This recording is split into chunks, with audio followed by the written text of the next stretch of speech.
What is up, lads and lasses? We are about ready to get to work today doing, you guessed it, Cosmonarchy casting and Cosmonarchy developing. For the development side, after our casting is complete today, we will be taking a look at the Protoss changes that I want to make, making it so that they have a little bit more opportunity to change things up in their tech tree, to stick around at a current tech level, or to indeed spike up to the end game tech, but perhaps at a little bit more of a cost. I think that'll make them a much more interesting position, both to play and to play against. So we'll see about that one later on. I see we have some homies in the chat. We've got Clara, Jame, and Requiem, and The Shambler. How are you all doing today? Welcome, welcome. We are going to be starting off with some matches today that I'm actually pretty excited about. I'm always excited to see some of the matches between newer players who have maybe only just recently started doing some Cosmonarchy gaming. We recently welcomed back Newt, who came just after the Terran update. I wonder why. No, he just happened to decide to rejoin, and so welcome back to that Terran player. Hopefully he finds a good time playing in the future. What's going on, Biddy B? Welcome, welcome. And yeah, we're going to be taking a look at some of the matches here. I'm scanning to see all of the different replays that I have available to me. There is a free-for-all that we might do a little bit later on, but I definitely want to cast some matches between Zeke and Sausage Lord. So I think we'll be doing a pair of those, if that is all right with all of you. First things first, I got to go ahead and backdate my version. So let me do that. While I'm doing that, though, I should mention, if you guys want to support streams like these, I'll be doing them every weekday for the foreseeable future, and only taking weekends off to do other things, including related to Cosmonarchy stuff. So I'm looking forward to all of that, of course. But I do want to point out that I am going to be looking to make this a very sustainable and full-time thing. So if you want to support that effort, you want to support the development of the project through these streams, and of course the stream itself, you can do so via the Streamlabs link that I will throw into the chat channel there for you guys to click if you're so inclined. I appreciate everybody who has sent in some cash so far. Chief among them, Jujik, who qualified us for our goal earlier. Very nice. And yes, indeed, shout out to Veek7 for all of the launcher work lately. Very, very epic. We will have more epic stuff probably before the end of this month. I would be surprised if we don't see some really significant movement on like replay Kraken and stuff. I'm not going to speak for Veek. He can decide himself what to say about that, but it looks pretty good so far. So I'm looking forward to that one. All right, so we are just about ready to get into this replay. Let me just make sure I have the right folder here. And then I got to whip up the overlay stuff. But let's find out. Yeah, I like, this is some prep that Zeke did versus Sausage back before my trip. So this is before the show match between him and Oya. So we had a little bit of ZVP action here that we can take a look at, which is kind of funny because we obviously looked at ZVP Nebelheim versus Jack Yelansky just yesterday, so we get a little bit more of it. It is on Near Impact, both of the games that we'll be casting today from this particular matchup. We'll probably, I'm sure we'll cast more than this. I really don't think they'll take, an hour and a half to get through 2 matches. Although if that was the case, they just have to be really epic matches. What can I say?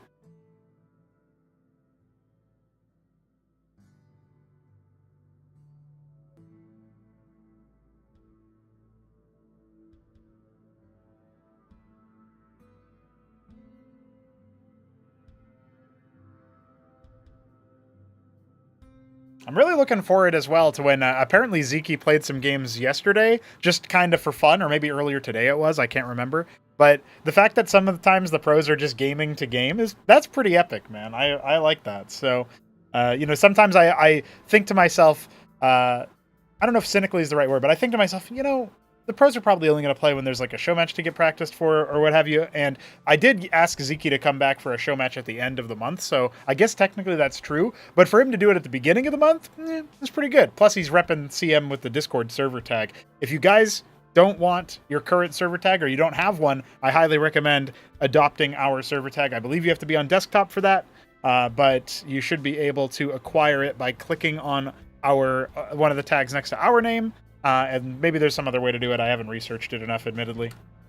But let's find out what we can find out here as I get ourselves ready. I think I will put Sausage on this as the underdog for this particular matchup, even though he's obviously more experienced. I mean, it's hard to say that Ziki isn't a superior RTS player. I don't think Sausage will take issue with that. So we're going to do some gaming. We're going to do some casting.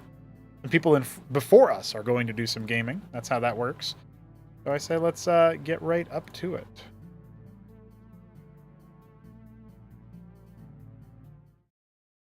Ladies and gentlemen, we are here live to cast a pair of games between Ziki, our green Zerg in the bottom right of Near Impact, and Sausage, our red, vivid red, in fact, Protoss in the top left. I'm looking forward to this particular series.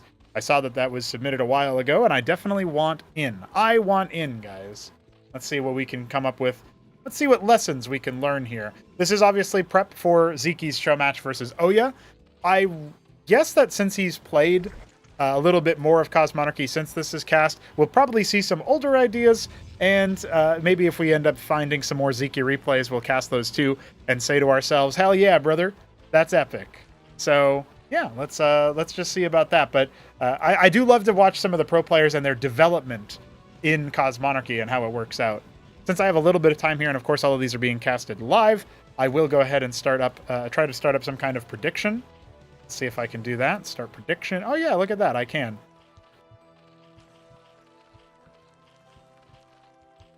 Just fill this in real quick and say that you guys have a minute to predict. And you guys can bet your channel points on that one. So if you're gamblers like the Shambler, then you can go ahead and do that.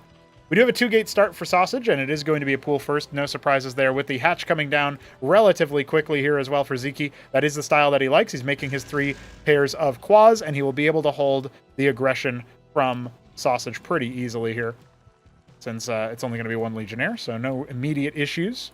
Again, if you guys like the cast, if you like the game, whoa, 3-gate, Sausage likes the game. He's a bit of a gamer. If you like that kind of stuff, definitely think about supporting it. You can support the game's development at coffee.com/Pronago in week 7. You can support the stream at streamlabs.com/Pronago, and it is appreciated. Unlike that scribe, not appreciated whatsoever, sent to its demise. And the quads will actually be moving across the map, applying a little bit of pressure. I do get a little bit worried in such a situation, but Ziki knows what he's doing to some degree. Obviously, he might not be the most well aware of things related to Cosmonarchy, how the economy works and how the units work later on in the game, but he's played enough of the early game to kind of understand the flow, and I think he recognizes that he should be able to move across the map and get a little bit of pressure done, and then when the Protoss start racking up the Ecclesiasts and the Zealots, it's time to turn around. But these 2 Legionnaires are going to be easy victims for Ziki's quads. Unforced error for Sausage not to pull away immediately. Gonna have to wait for some of those gateway units to pop out, including that 1 Zealot. Can actually, especially with this Ecclesiast, it can turn the tide very, very efficiently. But the Legionnaire is easy pickings. If Ziki wanted to dive onto the Ecclesiast, that might have been an option, but the armor from the shielded Zealot, which gets shields constantly from that Ecclesiast support, is really, really difficult for Ziki's Quasilisks to break through. He needs something with a little bit more punch to it. Zethra-Cores, obviously the Zergling equivalent here, or indeed Hydralisks, if he ever wanted to tech into that. We've seen Ziki play mass Hydra before. Like, Hydra Man, Hydra Ziki. And of course, I have joked before that Ziki's username. It's not really a joke, it's just true. Ziki sounds like it could be like the beginning of a Zerg unit in Cosmonarchy, right? Like Ziki Rokor or something, you know? Ziki-lisk. So maybe that's what there will be a factional Hydralisk called that or something later on, and he can have his own little immortalization in the game. Bunch of Ecclesiasts and only 1 Lonely Zealot, but that's going to change pretty soon as 3 more are about to pop out for Sausage.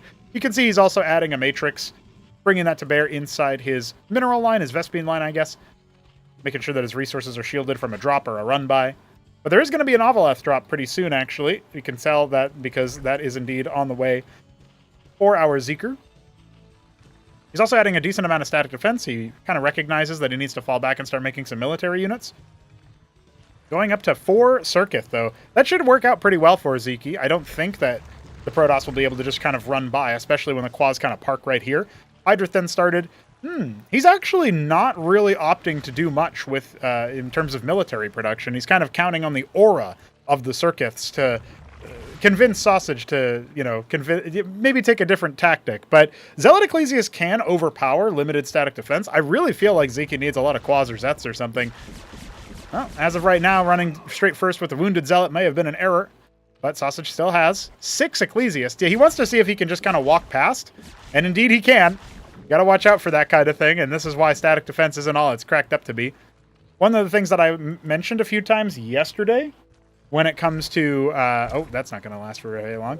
One of the things I mentioned yesterday when it came to like resource saturation is you want 14 minimum workers on your mineral line here. And actually, it does look like Zeke has about that much. So it's not the end of the world that he ends up, you know, sending so many workers down here. He is definitely ahead in the worker department. He's been a bit greedy. Sausage, on the other hand, obviously a little bit further behind. No expansion for him just yet. He is going to go ahead and cap his ridge in the main base, and he will drop a Nexus now at about the 5-minute mark. So very delayed for our Protoss player to get their natural, but definitely trying some kind of heavy pressure with 4-gate opener. And the 1-base Sedent, it basically turns the Vespene Ridge into a Vespene Geyser. You get the same Vespene per return, but by default, it only gives you 3. And you can see Zeke is doing the same sort of ridge capping maneuver now. He's got a lot of Hydras out, but not enough to deal with this many Zealot Ecclesiast. Zealot Ecclesiast is pretty good until you get to a point where you can overpower the Ecclesiast shield healing and actually burst down those inimitable Zealots, which are pretty tanky even without the aid of the Ecclesiast. And it will be Bactalisk by Zeke. Okay, so he does like that unit. That's the evolution of the Hydralisk. It turns it into kind of like a pseudo-artillery unit. Maybe a bit of a proto-artillery unit where you get access to bounces if the projectile travels far enough. But if they're in melee range, if the Zealots get on top of them, they'll be a lot less useful. So Sausage is going to be looking for some way to speed his Zealots up. If an Ecclesiast dies to bounces, that might be fortuitous enough. I'm expecting that at some point Protosses of a certain skill level and gusto will just start executing their own units so that they can get that speed boost. It doesn't matter who kills the unit, it just matters that they die. But as of right now, it's only the front line that's really being collapsed upon, and you can see Sausage recognizing that he needs to get those Zealots on top of the Bactalisks to cut their DPS down. But the Hydra and Zeth count is still high enough that the Zealots are absolutely being run over. And Ecclesiast now finally starting to support them a little bit, but it looks like only one Bactalisk went down that entire time. I don't see a single Hydra Corpse. It's all Zethra-cores. And in Cosmonarchy, a pair of Zeths is 25 minerals, half the cost of a pair of Zerglings in StarCraft 1.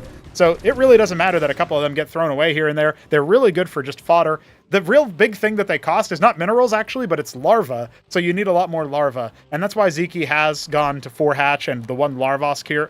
He's going for a Zerkish Shroud. He will be double expanding at the same time. Whoa!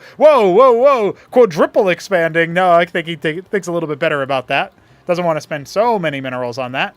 On the flip side, we see Sausage is not really well saturated at his natural just yet. It was very late, remember. Double Ardent into a Prostration stage. So this structure right here, the Prostration stage, will be his Tier 3 structure. The way Protoss works is that each of their Tier 1 structures unlocks all of their Tier 2 structures, so you can go Gateway straight into any Tier 2 option. Once you have a Tier 2 option, you can go into any Tier 3 option, and the same, of course, is true for Protoss having Tier 4. They are the only race that has a codified Tier 4.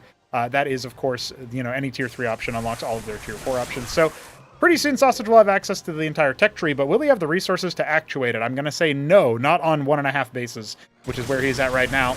Losing a lot of those Gateway chaff units before he can really assemble a good tech army. We've got Izira cores out, which are a pretty tanky unit that are unlocked by the Hydrath Den, the same thing that you make to make Hydras.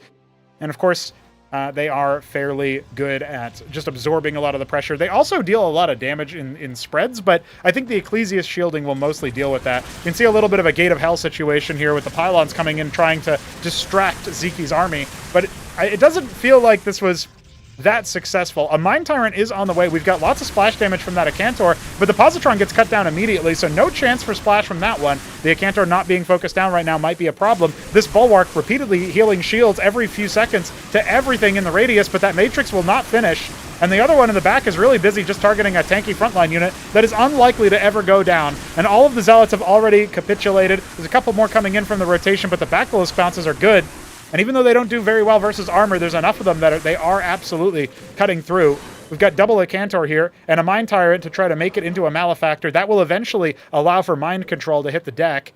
Zeke may want to watch out for that one. Oh yeah, does eventually do that in the show match. Chronologically, this was practice for that show match, but Zeke had to fall victim to that, and he didn't even know what was going on exactly. Since, of course, if you don't know that that's a mechanic, how would you know that that's what the read means?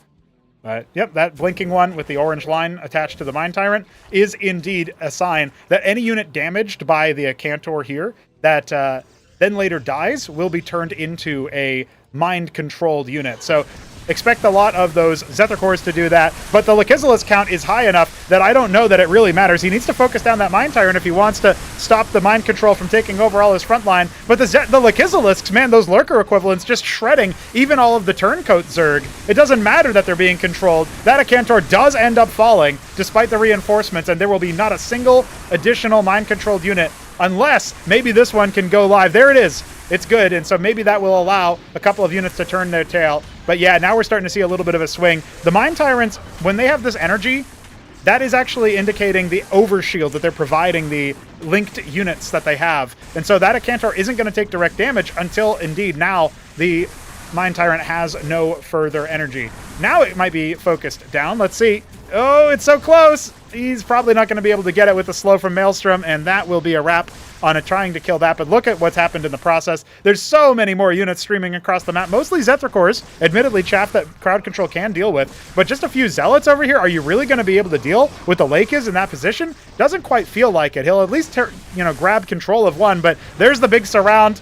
And yeah, you might have been able to get a couple of them to turn tail, but that's it. You just have the Mind Tyrants, a single Pariah, but you can't actually give it the buff that it needs. Big surround from the Zets. They are going to get torn to shreds.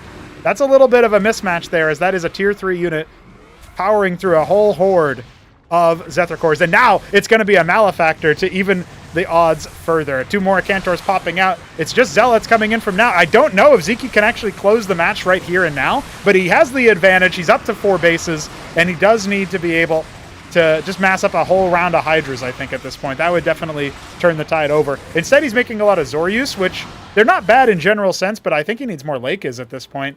Got Zethar cores scattered all over the place, and Sausage is the type of player to make you play this game out, because he doesn't know what you know, but tier 2 has been achieved by Zeke. Mutat Spire, yeah, if he starts getting a horde of Mutas, Pariahs can attack air units, but their range is obviously very slow as a melee unit, and Acantors, the Reaver equivalent, they don't attack air. That's not going to be very useful. The Mutas can come in and just, with impunity, pick the Mind Tyrants, if that's indeed what Zeke wants to do. He did say his favorite unit was the Mutalisk when I asked him about it, so that's a wrap on that, I believe. So sure, you've reclaimed your base position here at the natural, but there's really no tempo whatsoever that Sausage has available to him. And that's a wrap on the one tyrannized Lechizilisk given over from Zeke's earlier attack. Not really able to get much of anything. Get 1 worker kill to his name. That's about it. So, all right. I mean, right now, Zeke definitely seems to be heavily in control of this game. He's got a lot of Vespene gas in the tank, and not a lot of minerals to spend. And Sausage says, I am so dead. He might just decide to GG here, especially as the next round of Zerg units decides to storm across the map. But this is without... Okay, 6 pairs of Mutas are coming. Maybe, yeah, Colin. Zeke's funny. Another Lakis moves across the map. Yeah, reinforcing Hydras can just stand on top of it to reveal it. That's how that burrow works in Cosmonarchy, since you just go ahead and use it for that purpose. The controlled Zethar core getting a single Drolith kill, that's about it. But yeah, since there's no tech research, you don't have to research Burrow, you just have it at the start of the game. We had to give a little bit of positional counterplay to it so you can stand on burrowed units to reveal them. We are going to get those Mind Tyrants to give themselves the right units, but it looks like he's still only got the 2. They've decided to give the Pariah up and go for Acantors. But again, remember the Mutas. The Mutas come in, and it's like, oh, wait, hold on. Maybe I should have had some more anti-air. Now, they are on top of Pariahs, which deal a lot of splash damage, as you can see. That was a really, really poor usage of the Mutas from Zeke, but he does have more coming from where that is. And sure, this fight will be a surprising amount of cost efficiency from the Protoss if you're new to how the tyrannized units actually work. But there's so many Zerg to get through, and right now the Zoryus and the Zets are doing perfectly to just slow down the Hydra's demise. And with no Pariahs left over, except for this very wounded one that's likely to just go down, there's not really much hope that the Mutas won't just clean house, and we've got 18 more Hydras on the way after that. This should be an open and shut case, but again, Zeke playing in unfamiliar territory, doesn't even really know what's happening. Nice, GG, and asks for another one. Sausage will concede as the next flock of Mutas fly through.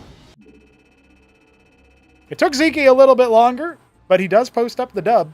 Maybe Sausage can use his patented Mind Tyrant technique that he won a game versus the runners-up of Acropolis number 3, AUD64. He won that game in groups. So it's definitely a strategy we've seen work even on experienced players who understand Cosmonarchy, but it does warm the cockles of my heart to see Zeke find success. I won't lie about that. All right, lads, we are going to be getting into that second game momentarily here, but I'll check in with chat. Hopefully everybody is having a good time. Going very, very well.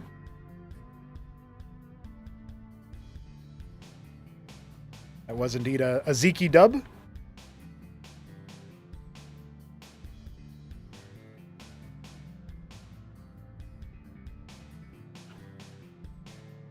Trying to remember to arm the Gamba so that people can enjoy that.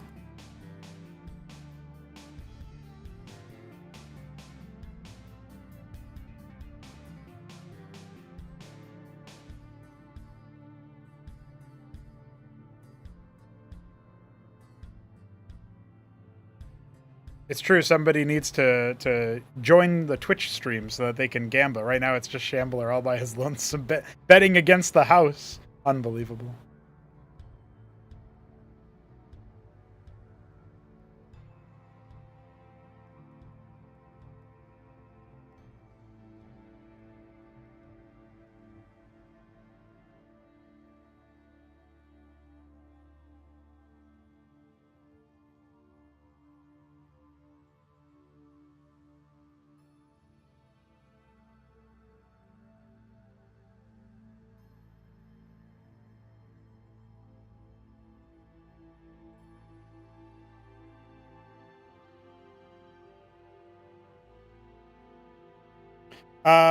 Requiem, you were talking about being banned on Discord. Is there a... can you give me the ID of your account? Or add me on Discord as a friend or something?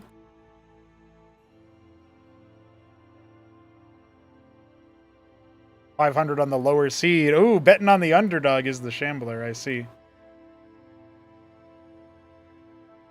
Yeah, if you just add my Discord, it's Pronago PR0NOGO. I'll get to you after I cast this next game. Sorry I didn't see that you replied to my reply, but YouTube likes to not notify.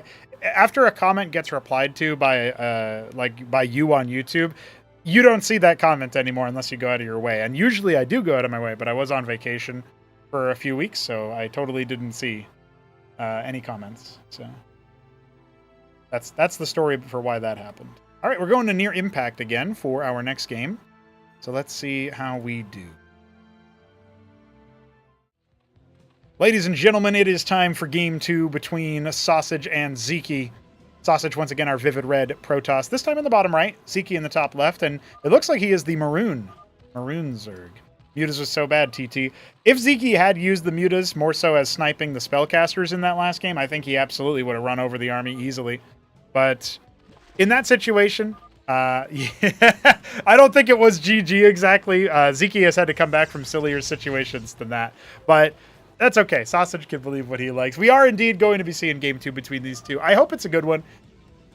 And Zeke is definitely learning about the matchup, thinking about the matchup. He played some more ZVP just earlier today or yesterday or something. Like within the last 24 hours, he played some ZVP in Cosmo. I think versus Neblime.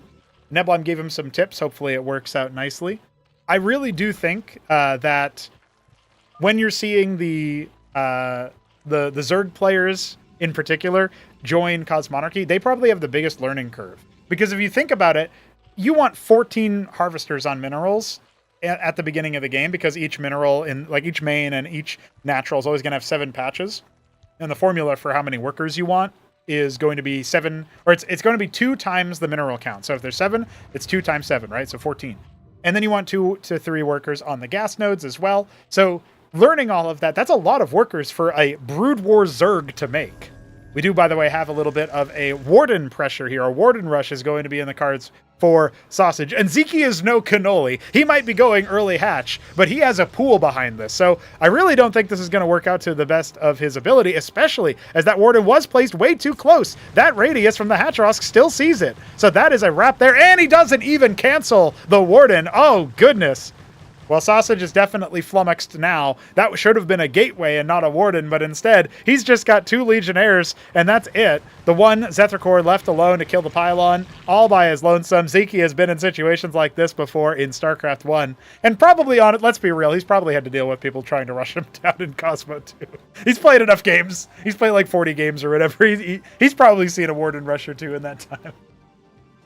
Okay, Zetracor is coming on in. Legionnaires can deal with this if they're microed well, and the Scribes are also going to be able to pull away. The biggest concern here is that Sausage is supposed to be able to kind of control the early game with the gateway units, and because he went for that Warden, he only has the 1 gate, so his production is pretty slim. He's got his Sedent, but now the gas mining is being denied, or at least delayed.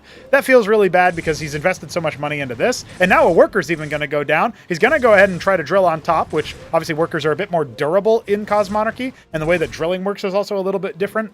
So that is going to be a little bit more advantageous, and it will be a 1 gate into Ardent Authority. Bit of a tech rush here. A technical army of small numbers is going to be assembled by Mr. Sausage. Maybe he can still do something from here. They are on even worker count right now, but Zeke might just decide to activate. He's already got his Zetracors burrowed at the gates, and Sausage might end up... Yeah, he should see at least one of those units at some point, but it doesn't look like he was actually looking when his units walked over them. And they were not on an attack move, it seems. Or either that or they were just narrowly out of range. The Warden in the mineral line or in the resource line does make a lot of sense. It doesn't impact, harvesting or anything, but at least in this position it doesn't. But it will also help defend. The Zetracor is kind of trying to dive in, see what they can find. Going in for a scout. The Ardent Authority was not made in plain view of Zeke, so he will go ahead and confirm that. As well as a gateway. So he kind of knows what he's up against. If he remembers that Ardent Authorities make the Reaver equivalent, the Acantor, he should know what's up. Lastly, his Zetracors will finally be felled, cut down. A little bit of static defense being erected at the natural, not as much of a committal just yet. Probably wants to send at least 1 Zetracor across the map so that he can figure out when his opponent is moving out. But I think he also intuits that Sausage is not going to attack anytime soon. Really doesn't have the right timing for it. But there's an Ovoleth out for scouting. He's actually got 2 of them. I wonder what he's planning with that. Iziracors. Well, I guess we could see an Iziracor drop.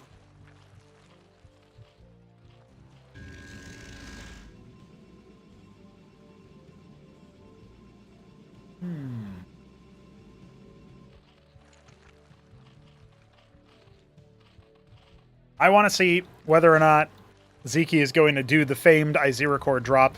He's already got his Skiback Scab halfway complete. That's the evolution of the Hydroden. So when we're considering it from that perspective, clearly he wants to go up to his Bactyl count. He could use both Ovoleths that he's got and just go ahead and drop, but maybe he doesn't know. He might be worried about, like, Kabbalist, Dark Templar. The problem is that the structure that makes those is not out. I'm just wondering, like, mapping this onto StarCraft 1, the way that you move your Ovoleth around, the Overlord in StarCraft 1, and leave them in their base and stuff, he might be guarding against infiltration from some cloaked unit, but that's not at all what Sausage even has access to. He's actually going to go for a lot of Positrons, sealing the gap over here with the Warden, although Zetracors can still fit through, but unlikely to matter too much. Iziracors won't be able to. Scouting Zeth once again, bopped at the front gates, but it's still pretty good. It tells Zeke what's going on, where his opponent's army is, how big it is. Can intuit that there's a Nexus already done, or at least started by now. Yeah, it's much worse starting condition for Sausage, though. He's behind in workers from the word go, almost. Didn't cancel that Warden. Playing from behind is going to be a bit difficult for him, but let's see what he can do. The knowledge gap is still pretty wide. He's been grinding and playing Cosmonarchy for months by the time Zeke plays him in this game. So I appreciate the gusto, and it might be one of his only times that he has a chance to take games off of Zeke before Zeke gets so good at the game that it's just impossible. But to point it out, like, Zeke's thinking about expanding right now, and that could be fine. But remember, he's still very undersaturated. He needs a bit more workers on the minerals and the natural, and he definitely needs more gas harvesters. Well, still, the Positrons do a little bit of damage to the weaker Zetracors. They're all more clumped up, but the Iziracors are taking way longer to get killed. Now, they are pretty low now, and so that might be an opportunity for Zeke to end up hemorrhaging some of the units more so than he thinks, quicker than he thinks. But the Bactylisks keep that army held at an arm's length easily enough. Really no concerns here yet. And I think until Sausage starts either massing Acantors or going for some kind of tier 3 or tier 4 switch, it's going to be really hard for him to apply much pressure. Yeah, we definitely need to see way more workers, though. Needs 2 more on this one. And by the way, when I say you need like 14, that's just baseline saturation. When you're waiting to expand or waiting to get more workers, you can put a 3rd worker per patch. It is still good. It still helps. It's just not as efficient as the first 2 workers, so you can delay that a little bit if you need more military. Sausage scouting out and sees nothing at 9 o'clock. Coming on in with his zealots and his positrons. He's got a couple Ecclesiasts in there too, but it really doesn't feel like his army is nearly enough to deal with this. Sure, he's got some of the front line with the zealots, but the Ecclesiasts are just going to get shredded as soon as the zealots start to fall away. At the very least, when the Ecclesiasts go down, that will offer up some movement speed boost, but I think his army is just dead here, man. He needs to tuck tail and run away, and he was trying to stand and defend, maybe use aura points to try to defeat his opponent that way, or at least stall his opponent out. But we can see right now Ziki is not slowing down. There's only one Acantor between him and victory, it feels like. The other options are not going to provide much. A stalling job at best, but goes right after the Acantor, gets 2 shots off, and just does not do anything. Straight to dust. There's a second Acantor that has come out. We've only got Positrons coming behind it. Maybe with the Bactylus count being so low, the Warden might zone Ziki away for a moment, but that's just going to further cement Sausage's demise. We've got the Shroud popped. We are going to see some Lakes, no doubt. Yep, 5 of them queued up immediately. And sure, we've got the prostration stage started, but I don't really think Sausage is going to be able to articulate it fast enough, actuate it fast enough. 4th base started now for Ziki. He didn't ever take a 5th in that last game, I don't think, but he was so far ahead after cracking open the natural that it really didn't matter much. Maybe if this prostration stage is straight into Mind Tyrant, we could end up seeing Sausage find value because he can malefactor the Acantor, and indeed that is what he's doing. But he's also added 4 gateways, so I guess there might be a window here where if Ziki doesn't end the game immediately, it could go into Sausage's, not favor, but stabilizing. He could be taking steps towards getting it into a more even position. Plus, the way that the mind control works, it can be very swingy if you're not aware of it, if you don't play around it. And that's exactly what Ziki would be qualified as, right? He doesn't really know how it works yet, so it makes perfect sense that it might end up bopping him a little bit. Pretty cool matches so far, I must say. Scouts it out with a single Zethar, sees what's going on. No detection here for Sausage. No embassy for the Witness, which is the Observer equivalent. But the Mind Tyrant has finished.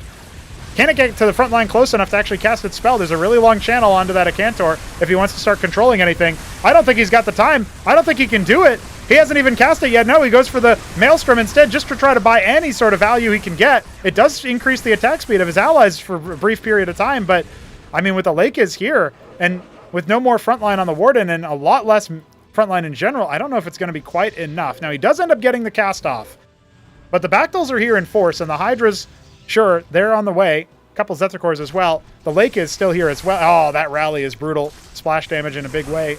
He definitely needs the Bulwark, but it won't finish in time. The Lakers are actually going to start immediately getting some value.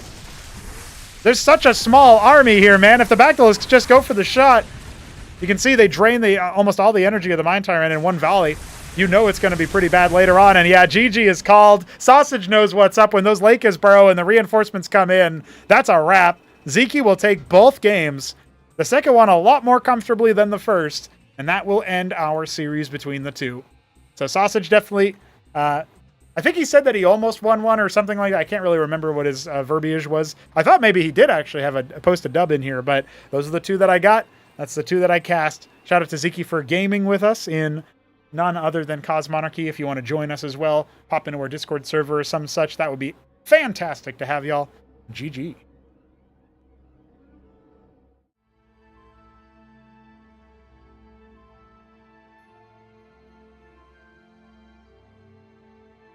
So, those were some interesting matches between Ziki and Sausage. I believe those are all of the pro replays I have. Shopkeeper Dog is going to post some matches between him and Ultra at some point, I think. Not entirely sure if that'll be something that gets posted sooner rather than later.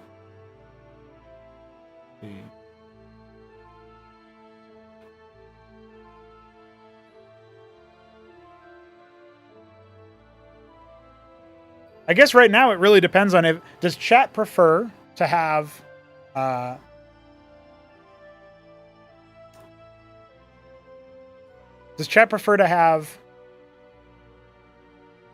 clown game or a high level game? What would chat like to see right now? You guys tell me.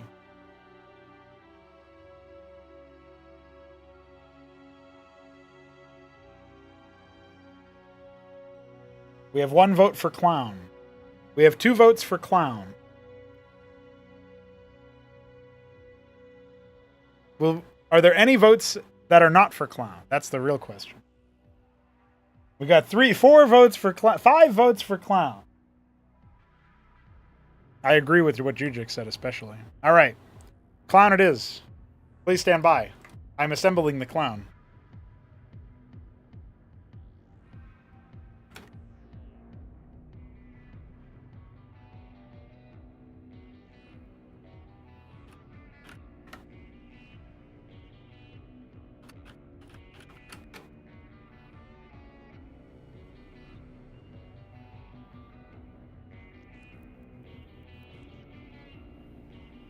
This will be a Zerg versus Terran clown game. Hope you guys are excited for it.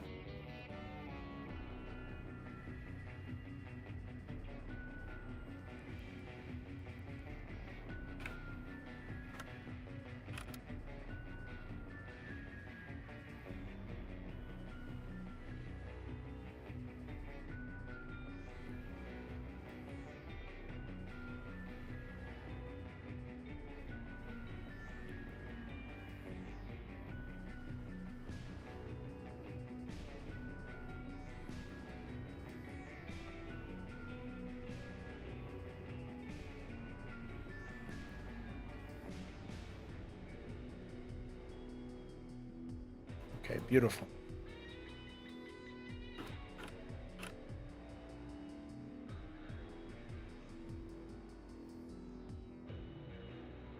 Oh yeah, you guys are going to like this one.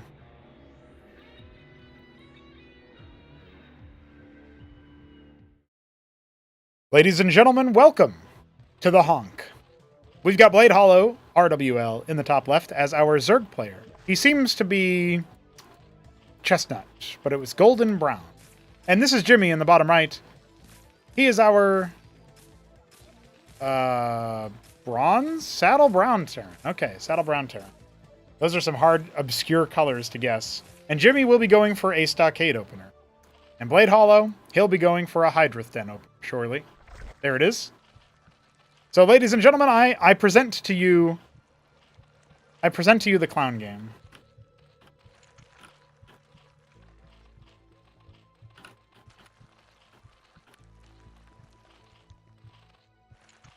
The Gamba is up, and we are looking at Hydra versus Bio.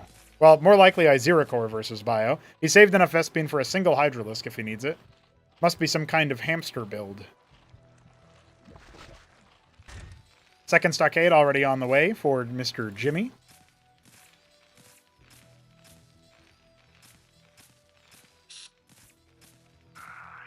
Maverick will stim across the map and undoubtedly get cut down by whatever unit Blade makes, although it might take some time. And he also put the den really close to where his opponent is going to scout first, which is an interesting choice, right? There it is. 3 Iziracores and still 150 minerals to go. Wild.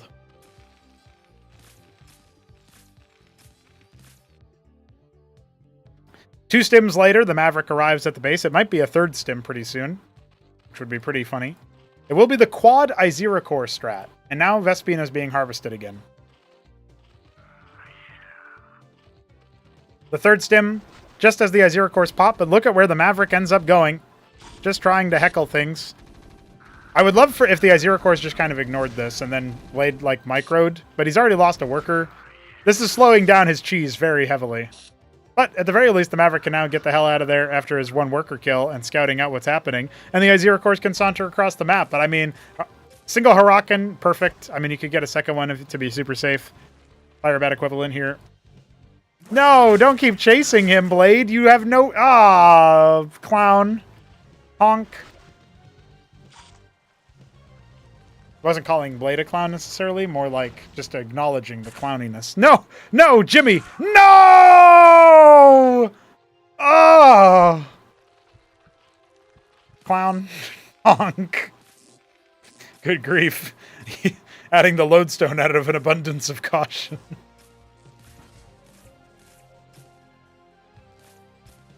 Okay, well, it's going to be an expansion after the Iziracore cheese.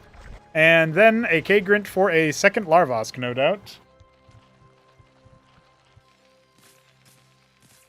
Fourth stockade started. Jimmy just cowering in fear of the Iziracores, but they are nowhere near him. I'll see you later, Green Eggs. Thanks for popping in. Appreciate you. Yeah, we do have a good number of live viewers and watchers here. Appreciate all of you for joining us for this exciting day where we're casting more Cosmonarchy. Even though there's some clownery afoot, it is what you all voted for.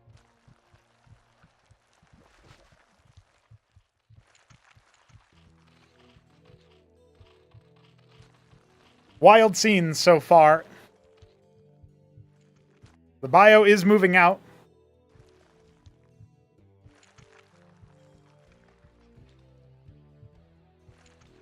I don't know, with the hatch coming, perfect timing for Jimmy to try to burst it down with the help of the Harakans.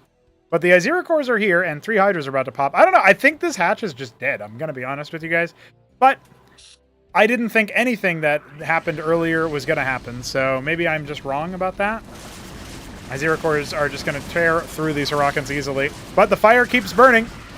When you damage something that has the polywood adhesive, it is going to go ahead and start burning. But no, the armor resets, and now the Iziracores are going to threaten. The Mavericks are really stim-maddled. They could just win this fight now, but Jimmy doesn't know that. So I guess my prediction should have been true, but wasn't, which is a common case in these types of games. And Jimmy needs to build his next bit of production up here, otherwise he's definitely in a honk state. I can't believe Jimmy would do this. Now he's going to come back in looking for that hatch kill. The units are not quick enough on the draw to punish this, so he's going to lose a couple of Mavericks, and that's about it. So good moves there. Well, he loses more Mavericks than I thought he would. But good moves there. He comes back in when his opponent least expects it. Hatch dead. What does Blade do now? He's making workers mostly, which is a good choice as Zerg, but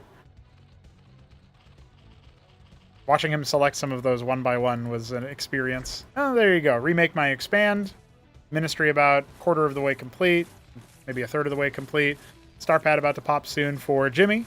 So it feels like our Terran is definitely in a commanding position, but this is not an average, everyday, normal game of Cosmonarchy. This is an advanced game of Cosmonarchy.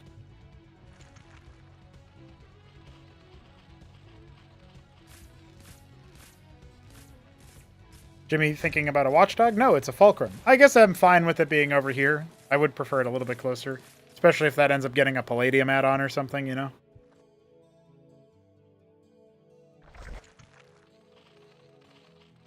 Blade with only a slight deficit for workers, despite being Zerg and despite losing his natural. Anseal already coming out. Jimmy realizing he didn't leave room for add-ons. I don't know why he didn't just build it here. I will probably never know what goes on in Jimmy's mind.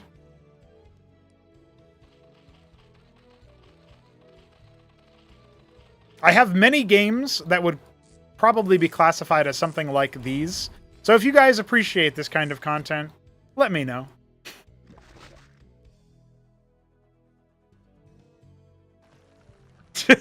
Wild. Harakans, Shaman, Eidolon, and a Wraith. But no structures being developed just yet by either player, especially now that this hatch finished. That's kind of interesting. They're not really investing in their infrastructure. Jimmy is pushing the buttons, making units. He's got a better army for sure. But does he know how to use it? It might not really matter, since Blade is now teching, but he still only has 15 combat units. Jimmy is outpacing him in a big way. A lot more workers, though. If Blade doesn't get attacked, he can just sit here and play single player. That's kind of what Jimmy is doing. Adding a Savant is a good move, but he probably needs more than that. How come his Vespene income is so low? Oh. He's sitting here trying to add more Savants and stuff, but, you know, something seems wrong. I can't really put my finger on it. Something's missing. Nah. Must have been the wind. Wraiths and Anseal will arrive just in time to see the Terran army. Good response there from Jimmy to move away from it. Oh, he's actually going to pull most of the army away, and only the Iziricors will be left over here. The Shroud only now popping. Well, the Wraiths aren't going to be long for this world. Oh, the Ancient will also get bopped. That's actually a pretty good response from Blade, and unfortunate for Jimmy, since... I mean, he can still try to force this army down. There's more Iziricors hatching. We got some Bactals that have started. I'd love to get those Hydras in this fight. Yeah, I think Blade recognizes that too. Units rallying in from the third base, also providing a little bit of oomph. And yeah, Blade should be okay here. Stim Mavericks are not going to be enough since the Iziricors stayed alive long enough. He might get 1 or 2 Hydras here. No, not even that much. Popped immediately. And I don't even think that Eidolon is going to get out. No, see ya. Can't stim the Eidolon. Sorry, buddy. But Blade is content right now to just kind of have his worker count be what it is. Cap his second ridge. Come on, Jimmy. Something's missing. What is it? Do you know? Can you tell? Can you figure that out? Hey, look. Tier 2 for Blade. Come on, Jimmy. What's missing? What could we do? How could we improve this situation? You've got 1,800 minerals and 100 Vespine and 0 APM. What could we do, Jimmy? Do you know? Do you have thoughts and opinions? Would you like to share them with us? I guess deploying the Phalanx is good enough. No, he undeployed it. Never mind. It's not good. Yeah, there you go. Yeah, that's better. Ah, he did it! Yes! Good job, Jimmy. And he'll even expand. Beautiful.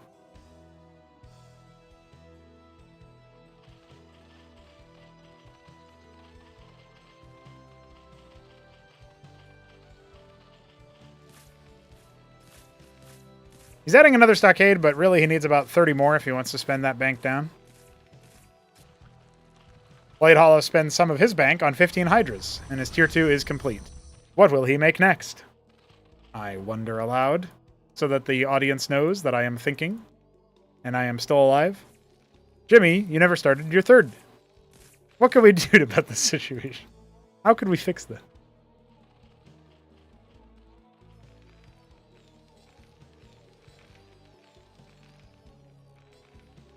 These are their preferred colors, Alexander. That's why they're close-ish.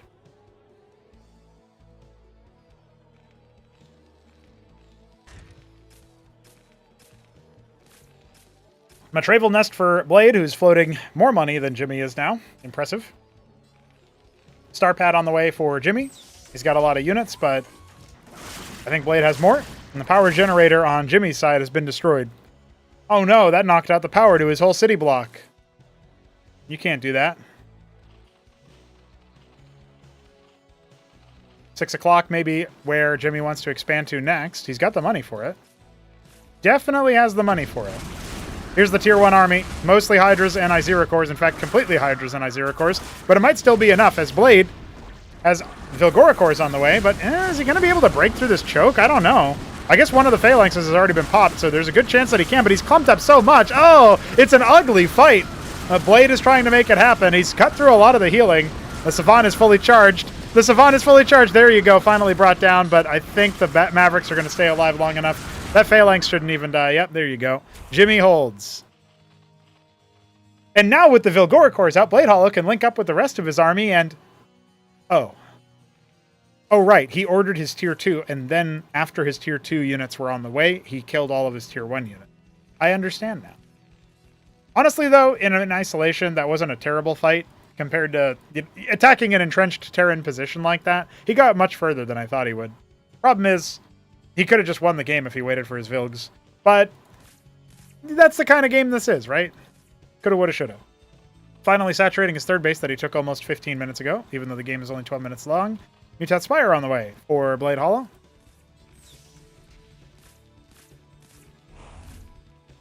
We do have a fair number of Masons at the main and natural, but not so many at the third. And the fourth base is coming on down for Jimmy as well at 6 o'clock after all. Trying to restock on his bio. This looks like Jimmy was playing the new patch. You know what I mean? He's got only one of each add-on. Hey, Jimmy, just keep doing what you're doing, man. You don't have to change anything else. I changed the game for you. You're welcome. PayPal me later when you are old enough to get a job.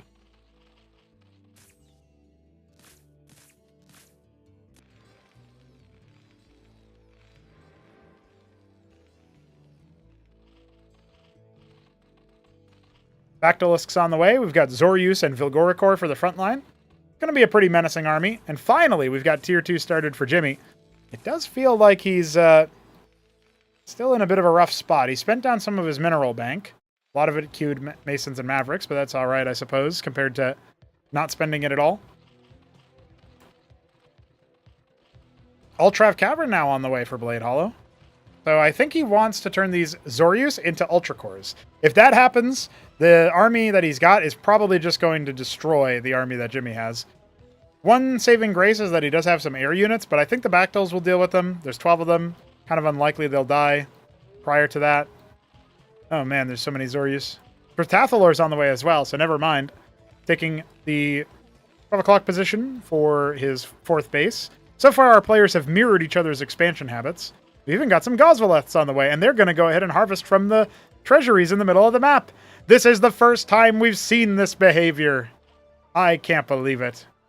Nobody has done this. In all of my time watching this map, I've never seen anybody other than like maybe Neblime with 1 artisan harvest from this position. So Blade gets a round of applause, standing ovation for that one. Atlas has completed for Jimmy. What's he going to add on with his Tier 2, his newfound Tier 2? He's got a pretty big army. It could be somewhat scary, but, well, yeah, it's a little bit more so scary since the Ultra Cores aren't done yet. But the Protathalors, if they're in position, he's kind of just keeping them over here right now, which I don't like. I don't know if he's expecting air attack or drop or something, but that's not where the Protathalors need to be. Although, the Ultra Cores are halfway complete if Jimmy decides to take a little bit of time so he can set up his Tier 2. Which does look like kind of what's happening. He's adding a mantle somewhere. I don't know where. Inside, right next to the Tier 2, of course. As far away from his ramp as he can possibly imagine. And he's going to go ahead and try to deploy within vision. One of those Vilgorikors not long for this world. I guess neither of them, in fact. But this is going to make Blade Hollow think he can attack. And the Ultra Cores are about to pop at around the same time as this attack comes off. So this timing works out okay for the Zerg. Well, is he going to be able to get to the front line fast enough? His Bactylisk and Protathalor sounding off in the back line. There's so many Wraiths, but I don't think they're going to be able to last very long. And those Ultra Cores, they are engaged. There's a couple more finishing behind the enemy lines. I don't know if Jimmy's going to be able to deal with a follow-up attack. His Magical deploying in the front line. Well, that'll be dealt with pretty quickly. And the Ultra Core staying alive for so damn long. Remember, they also are mutated, so they regress into Zoryus just in time to give a couple of extra Brood Spawn. And just like that, it looks like Jimmy has been routed. He's got 4.5k minerals in the bank, but he has no units. You can't turn money into power, not without a little bit of effort. Money plus effort equals power. But money alone equals GG. 18 Gorgorkors! Blade Hollow knows no mercy.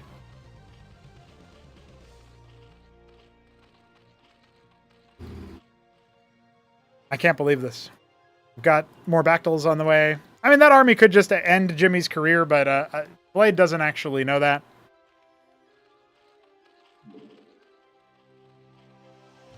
Shout out to DF for this little feature of the little magenta coloring to indicate the energy value. Very cool.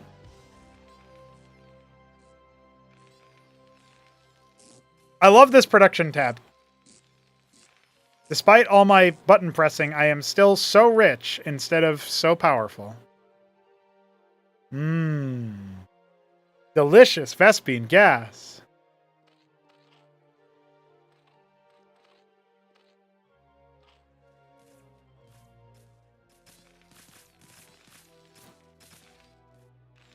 I think Jimmy was once again not harvesting Vespine from the 4th base this time, not the natural, but the 4th base. And he has capped these reservoirs, though, so there is that at least.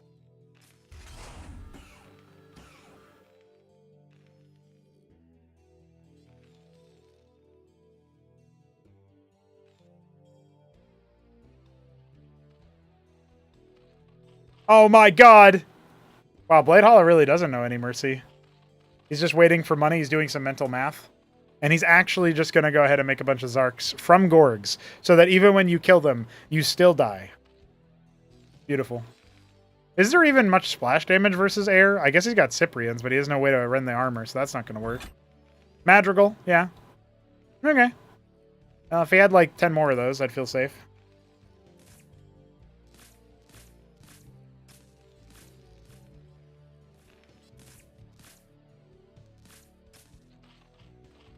This is impressive stuff.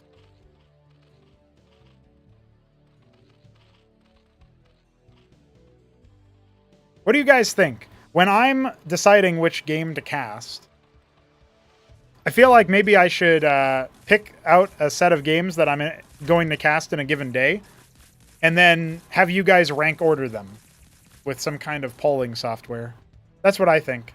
So the chat can vote on what the first game is. 18 Zarkavra cores are now being dispatched. They could just come in and kill all the production and then leave, and then Jimmy would just be like, how do I spend all this money? Which is probably the question he's asking himself anyway.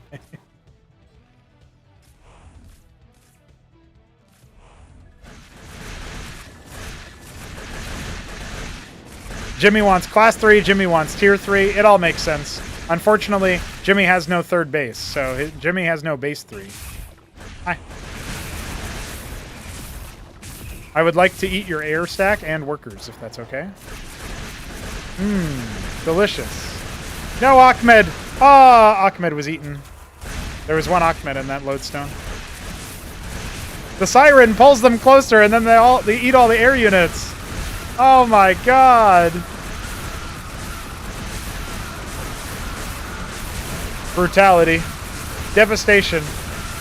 Across the nation. The destruction of a man. The destruction of a Jimmy. This is not Jimmy. This is corpse.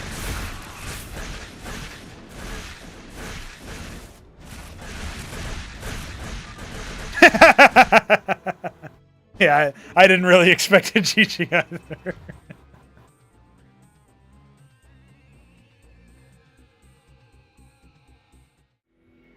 Impressive stuff. Impressive clownery. I hope you guys enjoy it. Wild.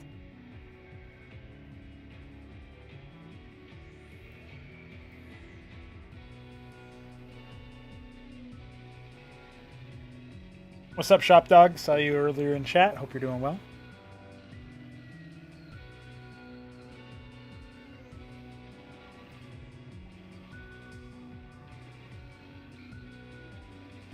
I am going to go back into the annals of history to find this next game.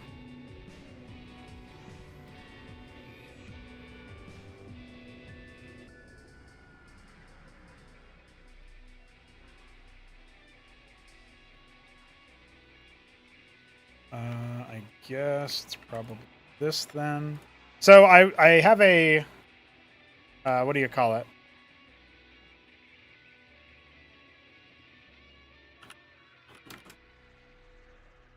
I have a replay here between Isagiro and Moonhunter. It is Terran versus Terran, and I would like to cast it. However, Isagiro did not put the right information there, so I have no idea if I am on the right version.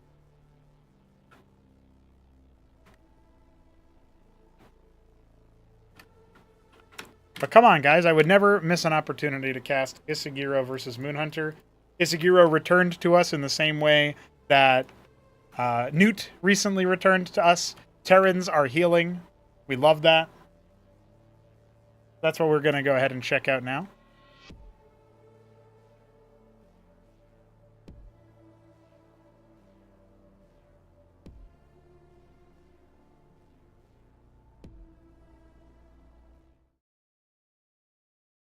Ladies and gentlemen, it is time to take a look at a different kind of match, a Terran versus Terran match. We've got, well, two players that I haven't actually seen in a little while. Isagiro, who is in our bottom right here. I'm gonna say he is Alice Blue? Oh, it's Periwinkle. I never would have guessed that one. And Moonhunter in the top right, he is our Dark Bronze Terran in I think... Oh, this is on the older version of Genesis Y, by the way, the one that is in Class 1 right now.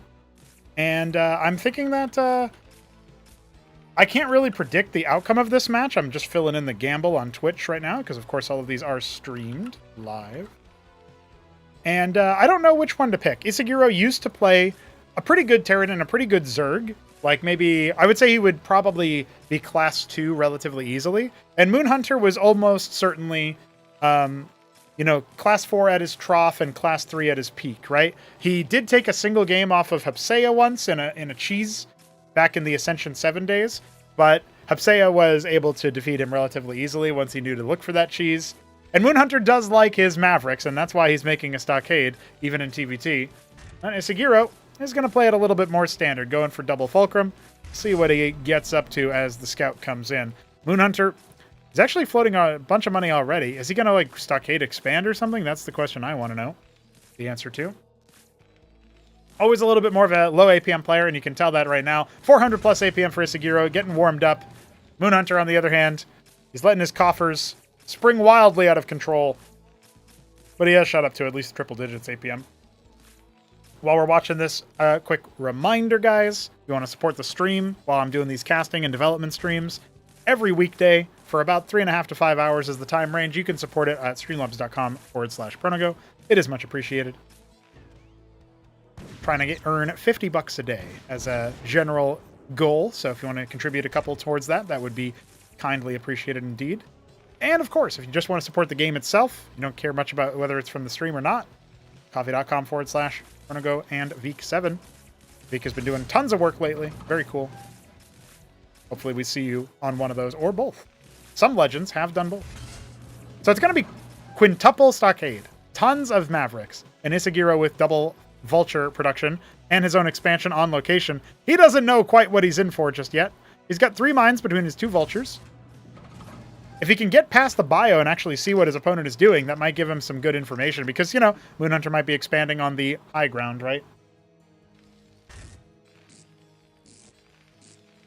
Palladium, second Fulcrum going to have an add-on soon too, I think.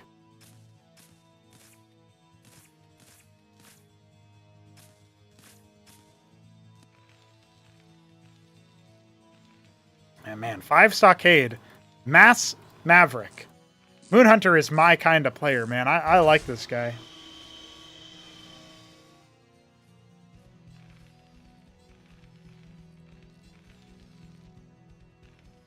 So, I think with 5 Stockades and just steady Mason production, obviously Moonhunter's a little bit behind his opponent. Vultures are not going to come swing down, but I don't think Isagiro is ready for how many Mavericks there actually are. Now, at the same time, Moonhunter does need to stim so that he can actually catch these Vultures. He almost ran them into a corner, which would have been an unforced error that Isagiro kind of contributed himself towards. Single Goliath is out. He's got some more Vultures back at home. This looks really dangerous. And again, I don't know if Isagiro actually knows how many bio units there are, but there's Mavericks coming. This could be really, really powerful here for Moonhunter. But at the same time, if it's held, it's like an open question, right? Now, Isagiro is kind of cycling back from the other units off to the side, and Moonhunter's just like, yeah, sure, you do that. I'm going to go ahead and attack your front gate now. Genesis Y with its layout proving interesting indeed. Need to get a stim off those Mavs. There we go. Oh, but 3 of them get stunned on the front, and there's still one more magic mine that might help out. Yeah, there you go.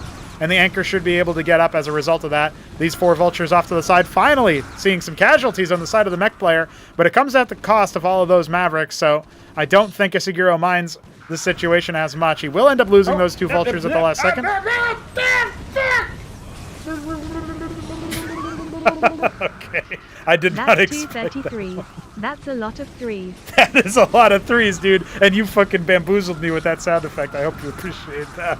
The Phalanx stays alive and long enough to get 8 frags. I can't believe it. That was the reaction that Moonhunter had watching his army absolutely get annihilated. Wild scenes. All right. Thanks to Alexander for an excellent amount of 3s. And overfilling our goal immediately in one fell swoop. You are a legend, my friend. Yeah, I guess I could probably add sound effects that you can choose from. That's just the default one that I left there for from years ago. So I hope you enjoy it. What a moment. I've bamboozled myself with my own Streamlabs alert. Well, the Phalanx gets repaired up. The Mason count slightly in favor of Isagiro. Obviously, he's got his expand up, and Moonhunter does not. Moonhunter going for a treasury, and he's just constantly producing units out of the Stockades. But if he doesn't make something happen with this round of Mavs, oh, they're getting splattered and shellacked. There's nothing even in the anchor. Oh, Oh, the last moment the Goliath gets loaded in. He doesn't even get the satisfaction. Not a single casualty besides that vulture. Certainly nothing on the front lines. We got some more mines. We got a 3-mine vulture out here that can cause some serious shenanigans. And yeah, I mean, Moonhunter just doesn't really have what he needs. The Goliath gets repaired as well. Really top play from Isaguro so far. Yeah, pretty wild scenes, dude.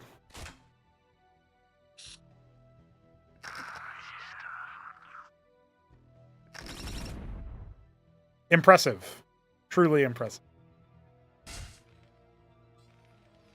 Well, Isaguro is going to go ahead and add the Palladium as he has been producing Phalanxes. It's everything else is naked, so also playing very similarly to how Jimmy played, I guess, but except he's got 400 APM, right? So he's much better. Moonhunter actually exceeding his APM right now, which is very funny to me. More Goliaths on the way, more Phalanx on the way. The Vulture finally getting caught halfway across the map. Yeah, unless Moonhunter starts pivoting into, like, Mass Wraith or something, it's going to be really difficult for him to get much done versus all of the Phalanx. If he could maybe attack this Biotic Bastion without being attacked by the Phalanx, that would allow him to have a little bit more room to kind of stim in this way. Doesn't really seem like that's a thing, though. Oh, there's a single star pad. No, a second one. Wait, Moonhunter's listening to me through the interdimensional cable.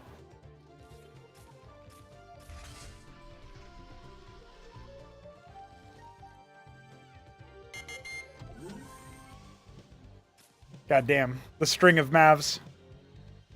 Unbelievable.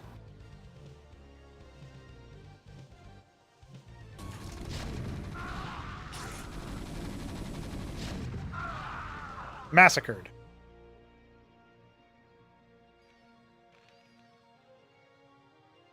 So far, I am liking what I'm seeing from Isaguro. He's responded to the pressure fairly well. He does start floating a lot of money at this stage of the game. So we're going to need to see a little bit more from him, but he might also just not take this particular round as seriously, right? That's my guess anyway, so. He might just be like, yeah, whatever, that's fine. I can float this amount of money. You got nothing, buddy. Anchor floating for vision over the ramp. Really smart choice there. But the bio is starting to descend. Only 2 vultures on the hang-up afterwards. What's the reaction time? He's going to lose one. No stim until now. Going up the ramp is not really the play because look at the stun. He doesn't even get the kill on that one. SMH. I guess we should add a little wreckage.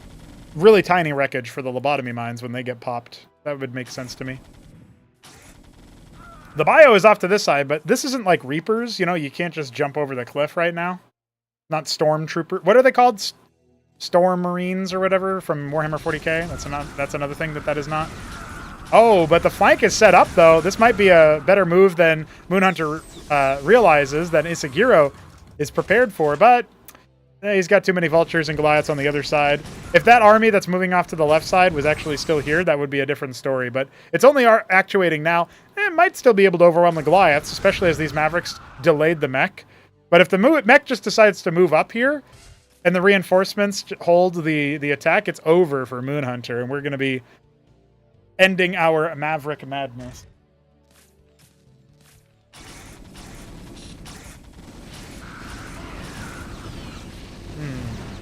Okay, well, the Goliaths and the Vultures are going to sync up pretty soon. And yeah, Moonhunter knows he needs to just ignore this entirely. Oh, he could try to pop the Atlas. That would be a good move. He doesn't even realize that that's what's being made, though.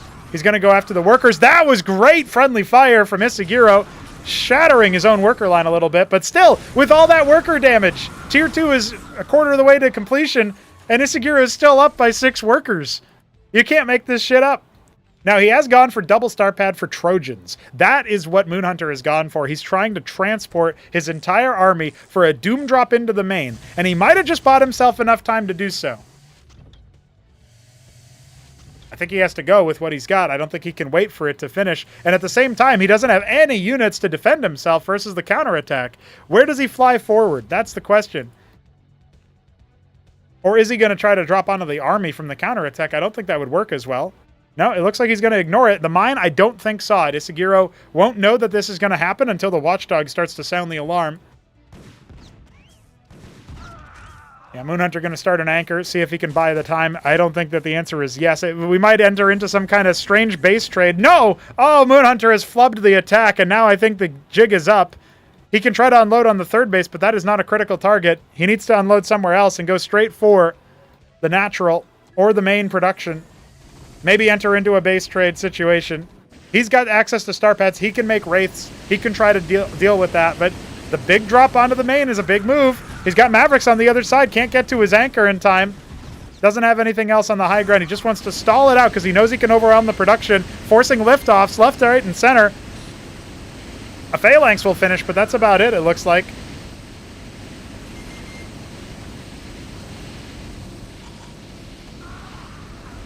Back at the side of Moonhunter, we've entered into a very strange situation.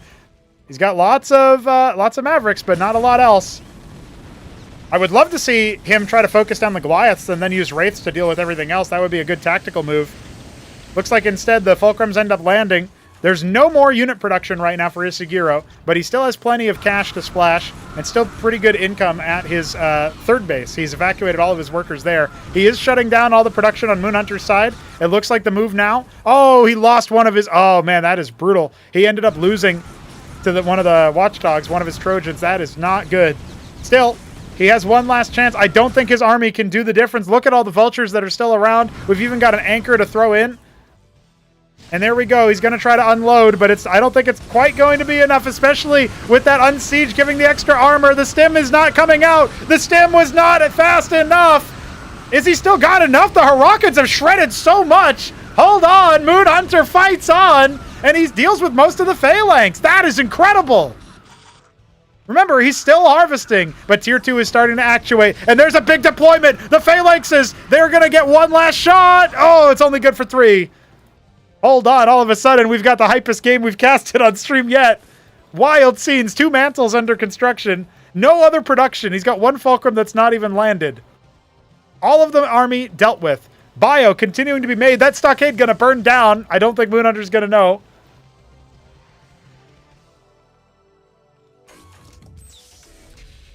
God damn. With the Sentinels up, I don't think you can win from this position directly. You can see him going for the unload, but it's just in time to see that indeed there's some heavy Tier 2 defenses, all because he didn't stop the Atlas earlier. I wouldn't mind him unloading on top of this Watchdog and just using the Mavericks to clear out a position, but he's not going to get a single unit, which is, I should temper my expectations. We had a really hype moment in that one spot, but I really didn't think it was going to matter, but the Harakans mixed in with the Mavericks did so much. We're finally seeing combat drops get used again. Now, unfortunately for Sagiro, he's going to lose a full mine vulture. He's got a couple more. Oh, he lands a fulcrum at the front line. And the Atlas has started on 1 base. Yeah, he's actually on 3 fulcrum, and not quite production because one of them's not landed. But he is going to go ahead and start making some more vultures. Oh my god, I can't believe that vulture got out. Wild stuff. Now the anchor is empty. There are some, there's some more presence here. The mines are going to get cleared. It actually does kind of suck for Isagiro that he's not able to defend that position. He ended up leaving with the Phalanx. 21 kills, 1,500 damage. That's absurd. That's one of the Phalanxes that's been repaired as well, because it's taken more damage than it has health. So you can tell that just easily enough. Cataphracts are being started.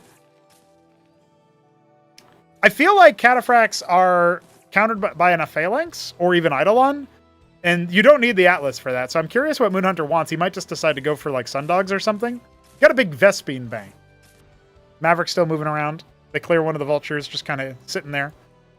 It's very awkward, but the Cataphracts can deal with the Mavericks easily enough. There's no Harakans to kind of run the armor or anything. Oh. Yeah, there you go.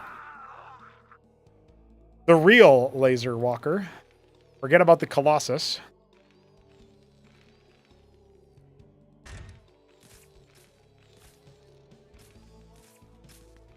Yeah, there it is. Starports.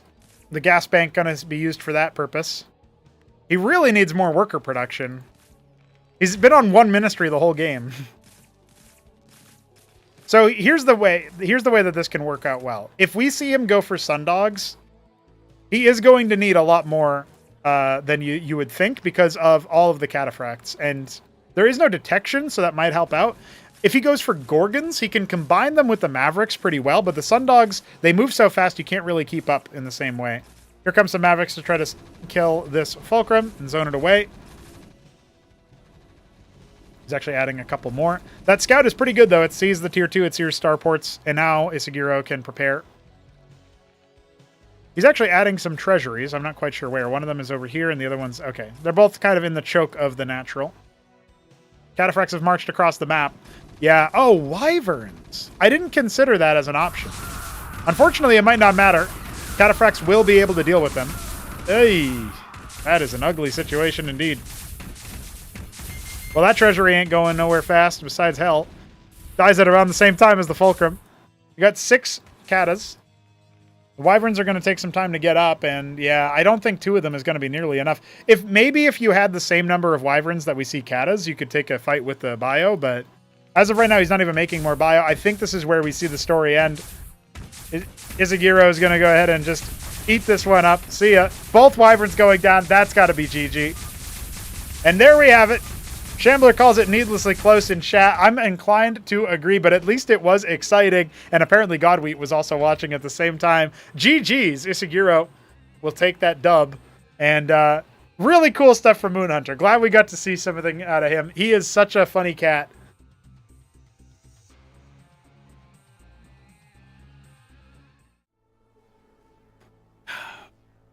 Beautiful. And big shout out to Alexander for the dono. I appreciate you, my good sir, my good friend.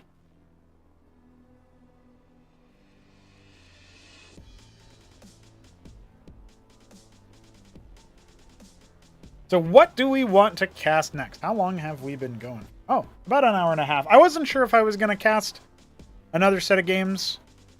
How long I would cast today. Today has felt a lot easier than yesterday. Yesterday I was losing my voice and stuff. I've been better at hydrating myself.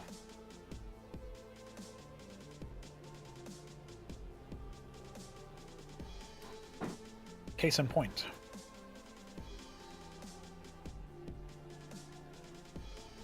Okay, I've got one more game that I will cast. We are going to look at Hit 'em Up, the reigning champion of Acropolis number 3, taking on Art of Turtle. So that is the next game. I'm just going to go ahead and change over to the version in question. Hey, we're slowly working through our replay backlog. That's pretty good.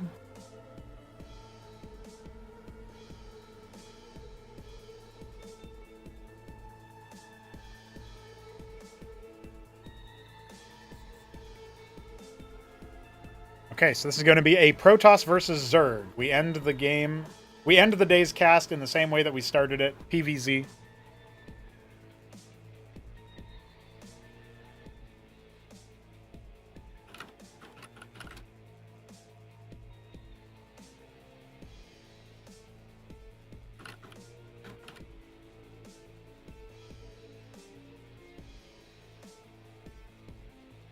Okay, all right. Hope you guys have been enjoying the casts. It's probably not quite a replacement for the daily uploads, but you know, we're stacking up a bunch of casts that I'm going to go back through and turn into daily uploads. It's just that you diehards are going to be getting way more cast content by watching the streams. So hopefully it still feels like it's a good time and worth the money and worth the investment and all that good stuff. Ladies and gentlemen, welcome to another cast, another match. This time we're going to be taking a look at Hit 'em Up versus Art of Turtle. This is apparently one of the many games that they ended up playing, but AOT uploaded this one as he said it was one of the more entertaining ones. So we're going to go ahead and check that one out. I'm looking forward to seeing what these two players are going to be bringing to the table. Art of Turtle managed to make it as deep as he's ever made it in an Acropolis. A surprise to escape his group with Arbuz, Budesh, and Hamster. Ended up escaping it in second place, defeating Arbuz. And then, in the throne room stage, he even defeated Jack Yelansky before being sent home by Top Ramen. Which is unfortunately a familiar situation for AOT. That's happened 2 Acropolises in a row.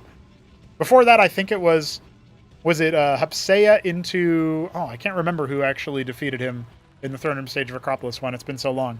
But either way, it wasn't Top Ramen, because Top Ramen didn't make it to Throne Room last time. or in Acropolis 1. He was eliminated by Taco Cake and Nebline. Unbelievable. AOT in the top right here is our Tyrian Purple Zerg. Hit him up in the bottom left is our Dark Green Protoss. And they are scouting each other with, of course, a Hierophant start here for Hit 'em Up. I say, of course, nobody knows how Hit 'em Up is going to play. Not even Hit 'em Up. That is the beauty.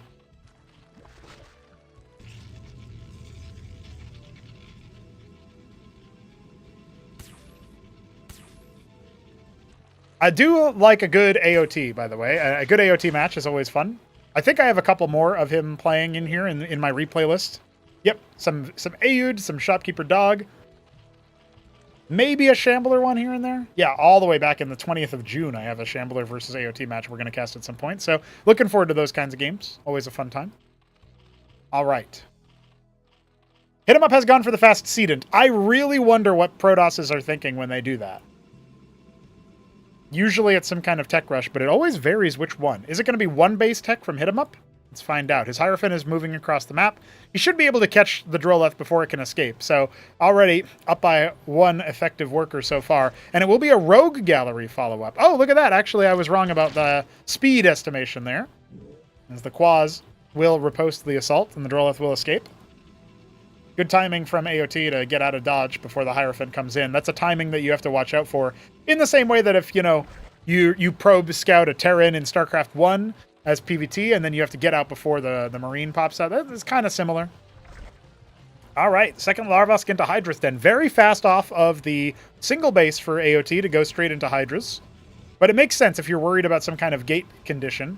The problem is that I think the Sedent was scouted by that Droleth, if I'm not mistaken, and we have an expansion coming down, so very economic right now for Hit 'em Up.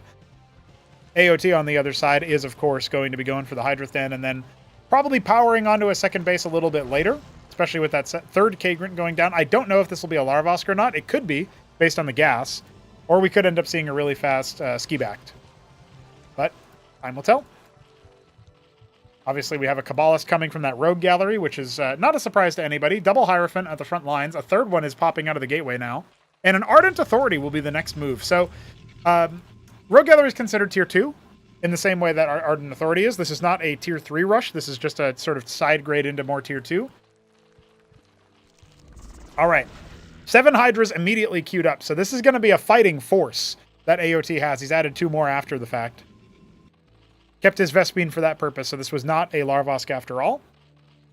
This is an interesting, more brawly-oriented build that AOT is trying. Is it going to add some more Azira cores after the fact? It'll be great. A+. Bit of a worker transfer.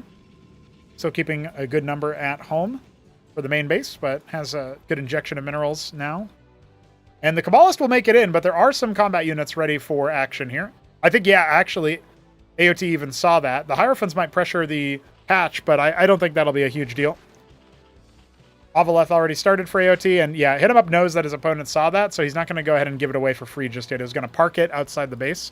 So the way that the Kabbalist works is that when it attacks it for the first time, it teleports a little short distance, same way that the Legionnaire teleports, actually. It teleports a short distance, and it decloaks. But now the Avaleth is out, so you can't really remark on that. AOT going to go ahead and try to hunt it down. Should be a kill. Hiding in the tree is a good move, though. Does he even see it? Yeah, there you go. Attack move will clear it out. Still, it forced the Avaleth. It delayed the hatch a little bit. And now we've got a bunch of workers out. And another Larvosk is started. So I honestly think AOT is in a good spot right now, but it really depends on what we end up seeing come out of Hit 'em Up. He's going to have an Ardent for Positrons and a Charlatans out of the Rogue Gallery. His Hierophants should escape with no problem. So I think our Protoss is okay. He's got a well-developed position.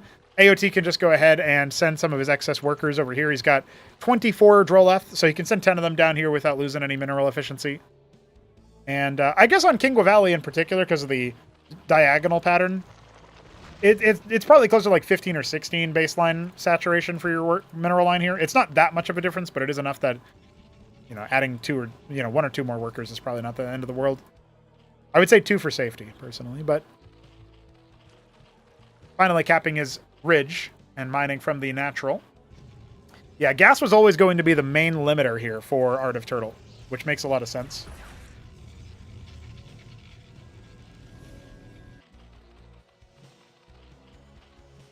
Going on, Neutron? I see you in the chat. Hope you're doing well. Referencing the Hapsea crash outs versus Shopkeeper Dog.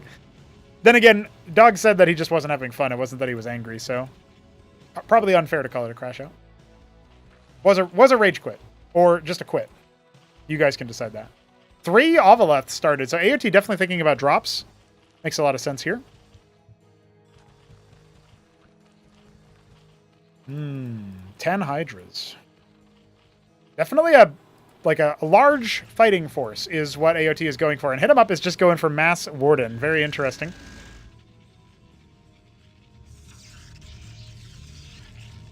Adding 2 more Ardent Authorities. Should be a free third base here for our Zerg player if he wants it. Couple Avaleths dispatched.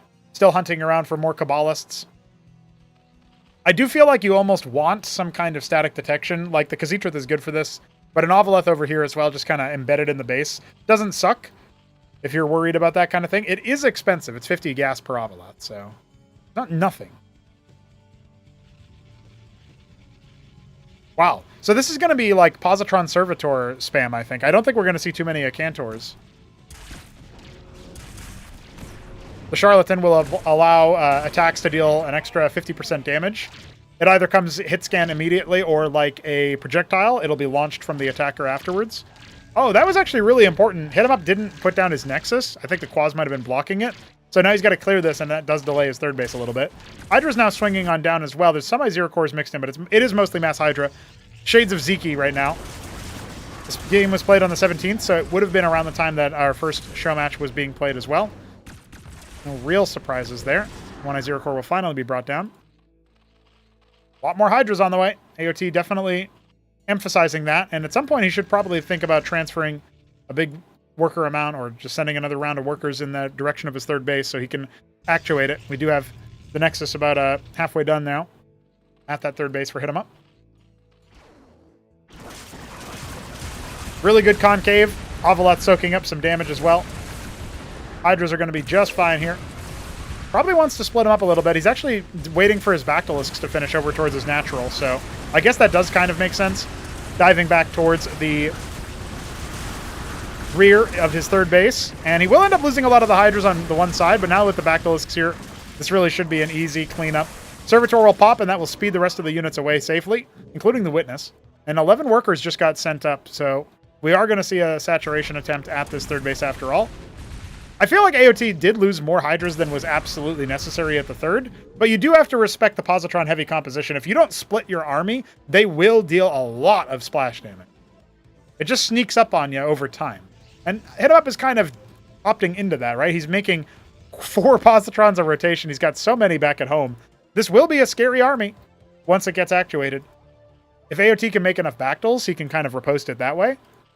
Definitely an interesting situation to be in, though.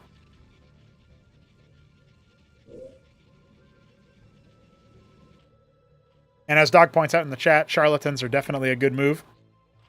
An option for our Protoss players to clone their damage.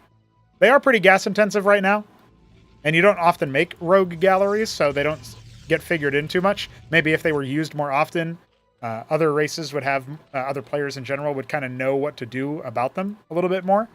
But nonetheless,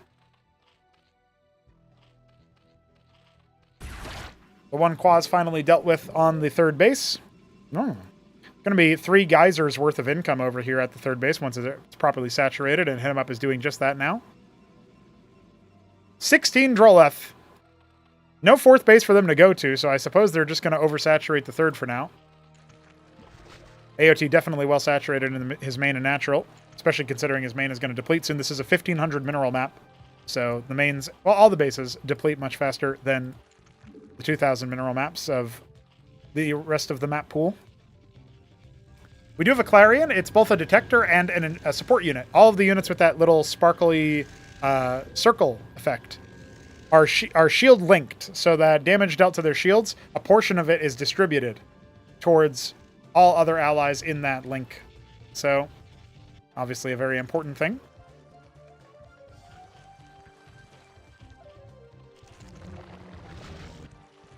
Tier 2 on the way here for AOT, and he's also got a Zorkish Shroud finishing up, so that's an interesting tactic there. A lot of Bactylisks. Oh, he's just now going to abandon this position. He had the cliff advantage. He could have absolutely ransacked the Positrons. Instead, he's going to see if he can try to do some kind of flank. He will end up canceling the hatch, so that's good on him. Doesn't have many more combat units in production. He's been heavily drolling. And the reason why that's a potential concern is now that he's lost this 4th base, he just has a lot of excess workers that aren't going to give him too much value. He was going to go ahead and waypoint them over to the 12 o'clock position. Hit him up is taking the counter position at 6. He's got 7 matrices. A couple Izira cores are headed that direction. They'll scout out the position, but looks like instead he's going to go ahead and go for 3 o'clock and send his workers to distance mine from that position. I really think that at this point, AOT's army needs to get way bigger. He's done really good, really well for making workers. He's actually on par with Hit 'em Up, who notoriously makes loads of workers. But their army sizes are pretty similar, and actually Hit 'em Up has more army. So we need to see something at tier 2 and some units at tier 1 to start really actuating. Ultrav Cavern, Matravel Nest. That makes sense. He's going to go for some Ultra Cores. He's probably going to make some Vilgora Cores as well. And his Bactylisks are in a much better position now to respond to this attack. We do have a lot of Clarions. It'll take a longer time for the Bactylisks to get what they need to get done. But a big problem right now is that there's nothing preventing the Zealots from getting right on top of the Bactyls, and the splash damage is enormous. They're all clumped up and not being changed. Now the Zorius are out with the Izira cores. At the very least, the debuffs, reducing the attack speed and the armor, will come in from the dead Rilaro cores, but all of the backline is gone immediately in the blink of an eye. And now AOT has to spend all of his larvae and money on Hydras, which really is not what he wants to spend them on right now. A catastrophic loss of army, and we've got reinforcements screaming on into that 3rd base. Zealot, Ecclesiast, and a single Charlatan. The Hydras will have to pick and choose that battle and sacrifice this extra base. Workers being waypointed down into their deaths. A Khaz'trith goes down. Full kill on something else that was being made, a Kagrin of some sort. One thing that I think goes under the radar is when you hit Iral Iris, you do have access to Nidus. I've only seen Jack Yelansky so far even try to do something with that. And you know what? In some cases, in some ways, fair. Vilgoricors and Convalisks are being added right now, but if all of those Hydras and Bacts were still alive, that army would be so much scarier together. AOT really missing the army composition, and his positioning was pretty good, except for the fact that the Bactylisks had no front line. But his army being where it was, that wasn't the problem. If his Hydras and his Izira cores were in the front, that fight goes very differently. He probably stalls long enough for more action to happen. He's going to go ahead and clear 12 o'clock. The Cantors are slowly moving across the map as we speak. Convalisks are revealed. That is going to be the first sign of tier 2 that Hit 'em Up clocks.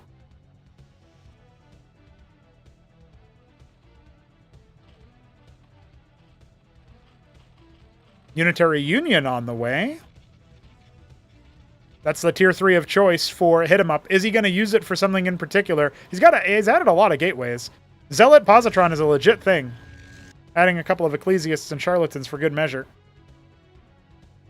He still has some of his original Strider units, including a Hierophant. No, that's a Draconin, but there is a Hierophant in there.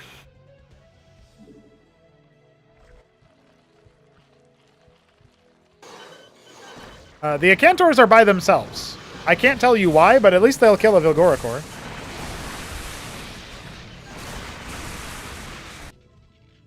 Monument of Sin. Hit 'em Up will close this game in style, it seems. He's feeling pretty good. He's added his, 5th base at this point. He might even be thinking about taking a 6th. There it is. This might be the most I've seen expansions taken on Kingwa Valley. Not so many longer games. And this is probably as long as some of the games usually go on, but the expansion rate is definitely increased. And look at that. He's even going to take a 7th base here. Nobody's ever taken these islands in my experience, but that's okay. Second Monument of Sin on the way.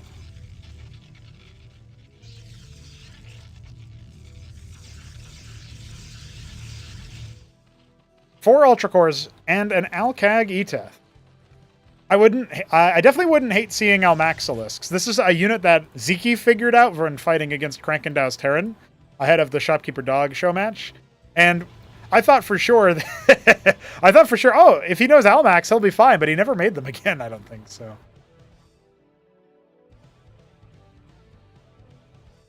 AOT definitely has the full breadth of Tier 1 and Tier 2 army right now. At least a decent breadth. It's not every unit, obviously. Scouts out all of the matrices being warped in over here is kind of outrageous, but he's just going to go ahead and try to break this 6 o'clock position, which isn't bad. Could just pop the pylon if he really wants to, but looks like he'll take some time. The army is all the way over here, and instead of even bothering to attack, while the matrices end up falling, the counterattack will come in, and I really don't think that there is anything here to try to hold the front line. Sure, you got some ultra cores. They actually do take a lot of positron shots to bring down, but eventually it does happen.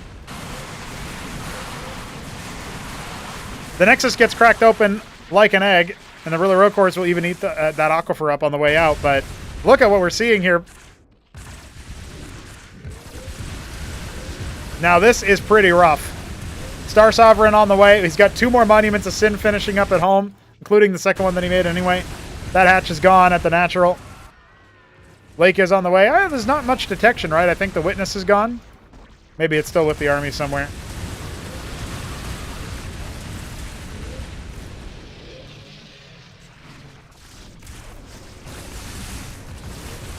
Four Zarkava cores, 6 Hydras. Not really all that much in production, honestly, at the end of the day. The Vilgoricor will try to shield itself and its allies for a little bit, but the splash damage is going to help out. Honestly, this Protoss army is not going to survive very much. Even takes one of the Positrons. Thanks, I'll take that. And with the Zarkava cores out, his worker lines could be in jeopardy. We'll see what Hit 'em Up wants to do. The Vibrance sneaks up at 12 o'clock. Neblime's used these against Jakulanski plenty of times, so not a huge surprise that we see it being used now. Oh my god. He's making Anthelians. The first Star Sovereign takes to the skies. Gonna go ahead and retake that 4th base location. 5th, 6th, and 7th are all mining, although the 6th is a little bit under strength. The Vibrance moves in a little bit closer, gets a couple more kills at the end of the day, and there you go. It's finally brought down. Oh, this army ain't going to go very far, but at the very least it'll slow him down a little bit. AOT has a lot of money in the bank and not a lot of units being made right now. In fact, he's not making a single thing right now. The Star Sovereign is here. Honestly, if I'm AOT, I'm like, hey, I can infest that. But it looks like he just wants to go ahead and clean up all the Acantors that got made earlier. Another Vibrance is here as well. Oh, it actually ends up escaping. That'll go for a worker. The Cantor infested. Star Sovereign still alive as well. Cleaned up some of the... Oh, there's the Anthelian! But I don't think it's going to last for very long. Oh, look at that. I can fix that. Or maybe I already did fix that, actually. I think it was reported to me earlier. Well, there you go. That's an easy wrap-up. There's still a lot of Zerg here. Hit him up. What are you going to do, buddy? He'll glass the 3rd base. I can tell that from a mile away. The Vibrance is heckling the 12 o'clock position. The Natural was still never reestablished. Ah, steal your Nexus. Mr. Steal your Nexus here. Using the Matral F to infest.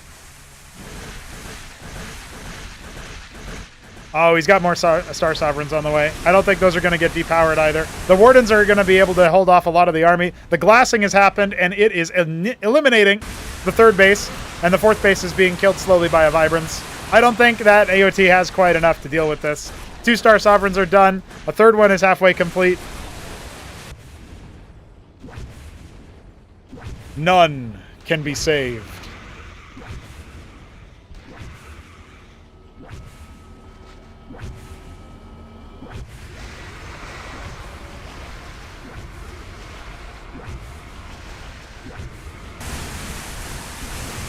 Condemn them all. GG.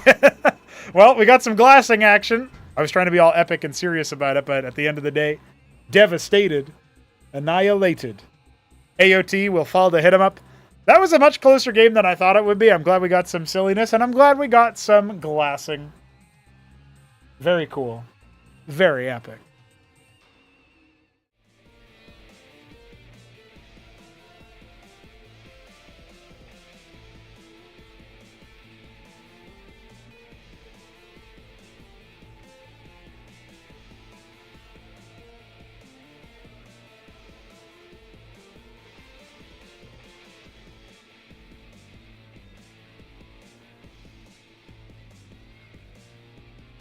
The IQ yeah, the IQ lowering distortion field is too powerful. Honestly, I liked that. I am a fan of that game. Where is I don't even know where that game was. Where's the folder? Okay, 717.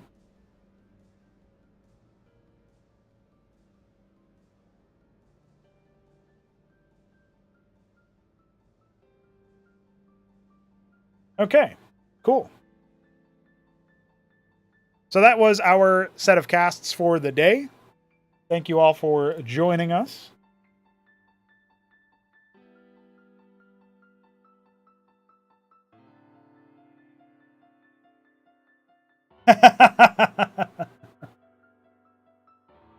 Jujik screenshotting the Jimmy Blade series is a good one.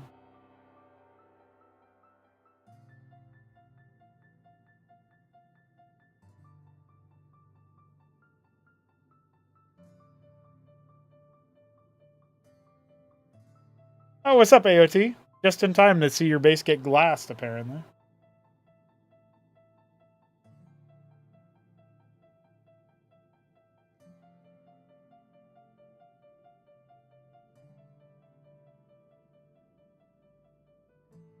The music in the background sounds so familiar. It's the Cosmonarchy music, dude.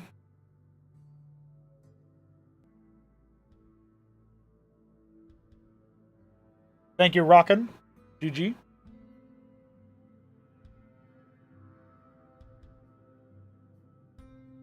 Yeah, Star Sovereigns are a delicacy around here. A rare but delicious meal. We are big fans.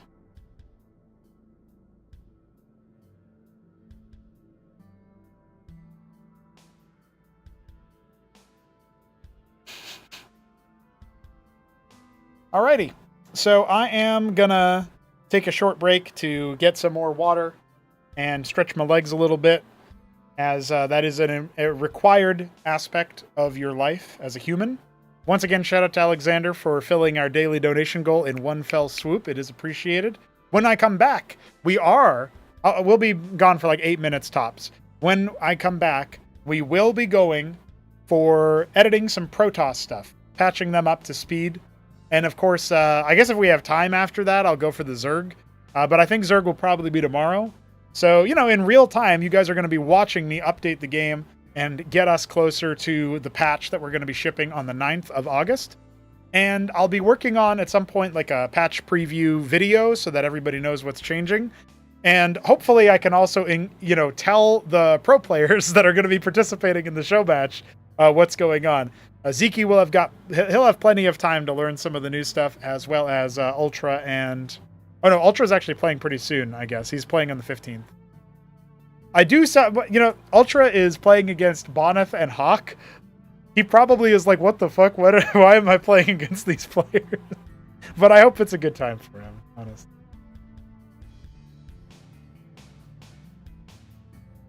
Yep, Boneth Ultra, or Boneth Hawk Ultra is the show match schedule there. It's going to be very good. So, anyway, we'll be back in a short time. When I come back, we'll be working on the Protoss changes, and I have a couple of Terran changes I want to do. Spoiler, I'm going to tweak the Blackjack a little bit. I think on balance, it'll be a little bit of a nerf, but it's going to just be a little bit different. I'm thinking of increasing their movement speed and decreasing their range. So we'll see about that. But I'll look at the stats when I get back. We'll do that first, then Protoss. The Terran stuff won't take very long at all. It's just like wrap up, clean up after the other changes that were made. And I'll see you guys very soon. BRB.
Hello, hello, ladies and gentlemen. We are back in action. Hope you guys are having a good time with the stream. Let's talk a little bit about some of the changes that I would like to make. And we will go ahead and clear some of this stuff off the list as well. Okay. So I mentioned before I moved on to...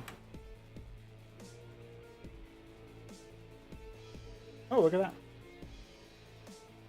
I got a graphic from DF that I was looking for earlier.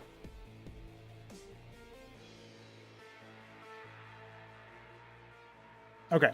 I mentioned that I was going to edit the blackjack, but AOT reminded me that I wanted to do something about the Talos. So if we look at the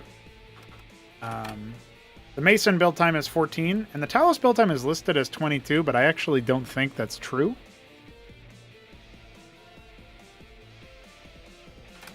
Oh, it is actually 22. Well, never mind. Maybe it's fine as it is. Okay, let me think about something else then.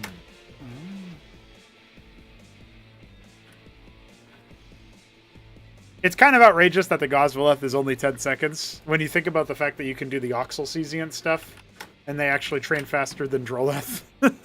I mean, you are spending 25 gas, but not a lot of minerals. And Gosvaleth might end up catching strays from me noticing that.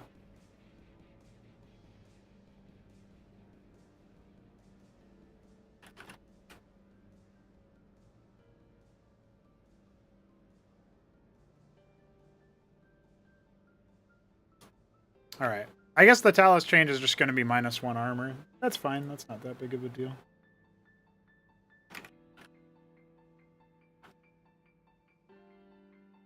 But 22 seconds is a pretty big time. I don't want to increase it more than that.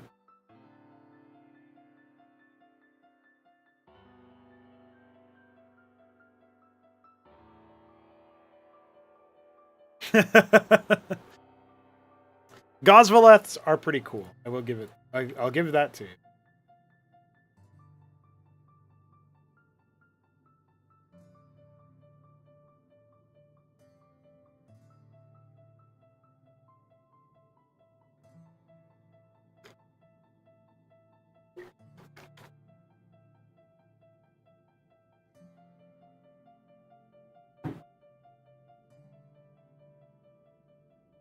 Big shout out to Solstice, by the way. Not only did he make the new Treasury graphic this past weekend, he's also working on an Ecclesiast portrait. He started working on that, I think, 2 days ago. Maybe it'll be done soon, for all I know. Very cool stuff, though.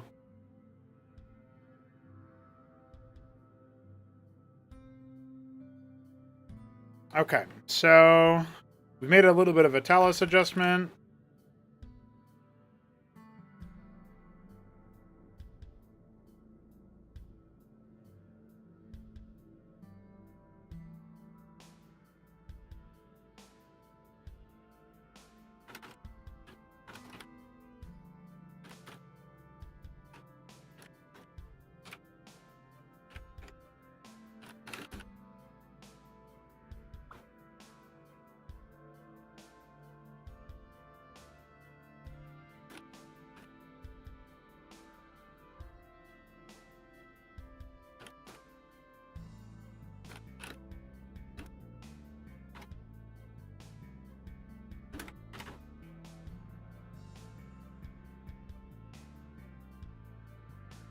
That's a question for Solstice, for sure.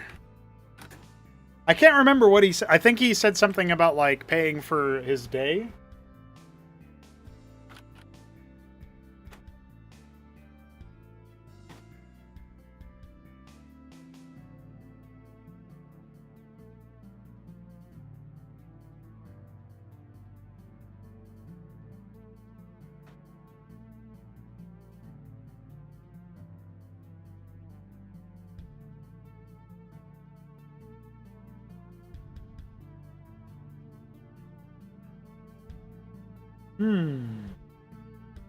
It's hard for me to find that off the dome.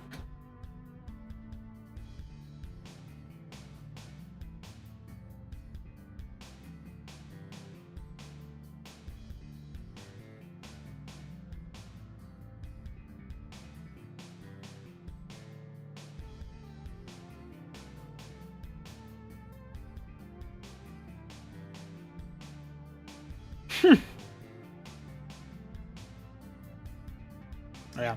Maybe you can find it. I can't track it down right now, but the Malkothra Court, I'm going to set aside some time for it, I think next week actually, because it's an overdue bounty that I should have done a long time ago. We've just got a lot of pressing stuff to do right now, but once we're done with some of this time-sensitive patch stuff for the 9th, I can do it a lot more freely. You're right about that one, Alexander. I would definitely appreciate some of that.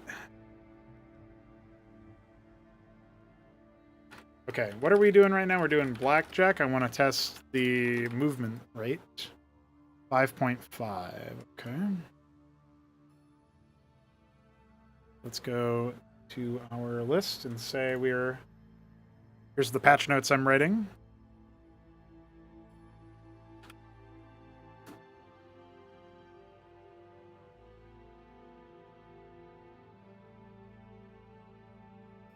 I'm the Leonardo da Vinci of RTS. Pay me.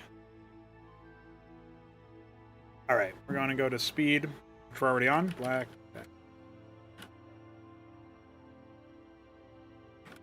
Try it.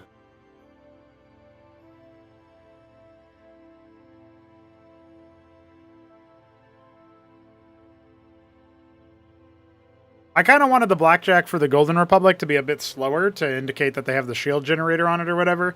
So I'll make that code a little bit different.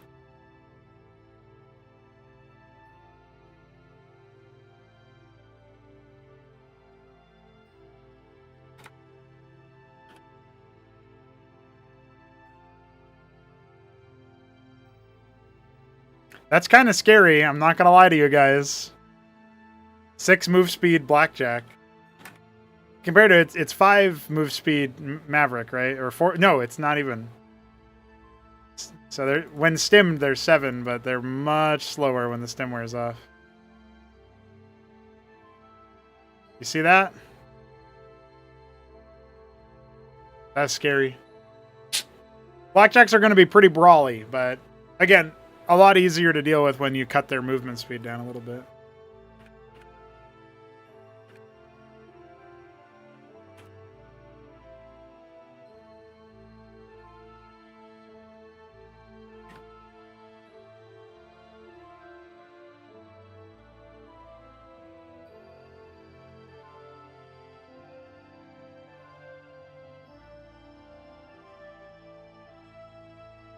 Well, I still don't know what causes the blackjack teleportation or dancing. There's something really weird that goes on with them, but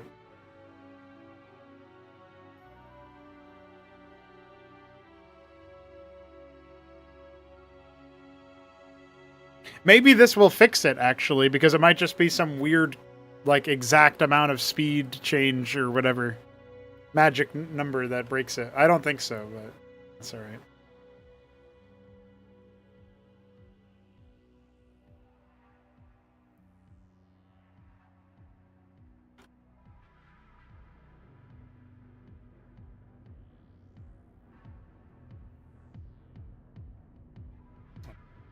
So 18 seconds now.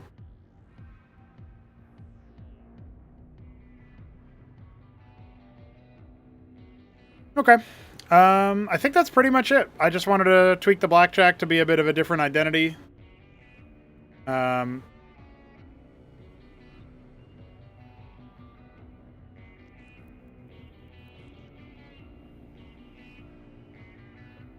adjust the Talos armor. I thought I was going to do build time, but it's already pretty high, so I think we're good on that.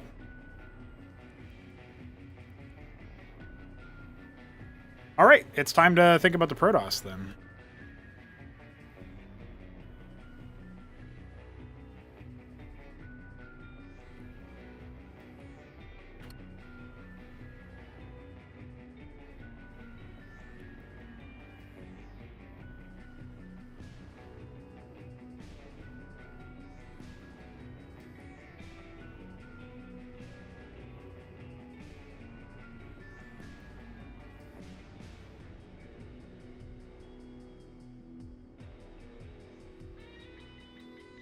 You guys know I'm incorruptible because Alexander donated 66 bucks and I'm still doing Protoss right now instead of Zerg.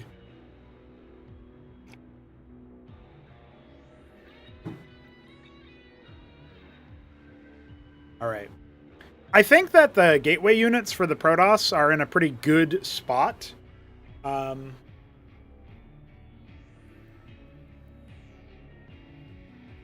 I did have a thought a while ago that maybe if you you make one gateway and you get Zealot, Draken, and Ecclesiast, but you make two gateway and you get Legionnaire, Hierophant, and basically the more if you make two of one structure, then you get access to all of their units.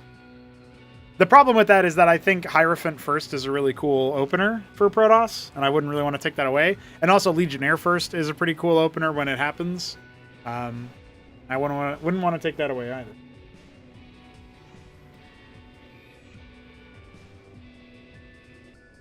I appreciate that, Alexander. And it's true, Neuchern. Although Jack Yelansky thinks that pay to win is real because they got the Malkothrakor, and the Cathrasta lore is going to come at some point too. But the Malkothrakor is on the way.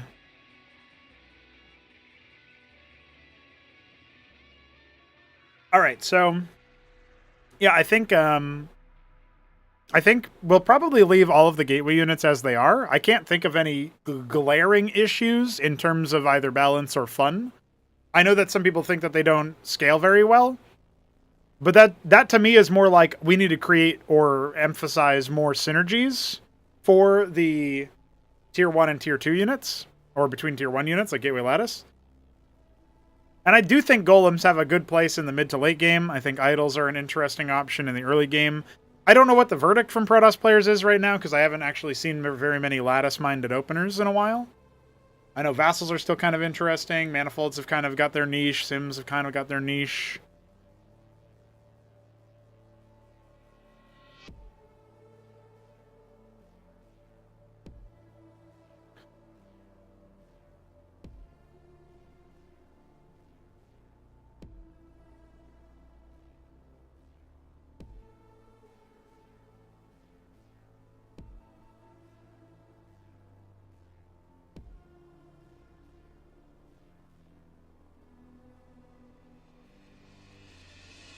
Yeah.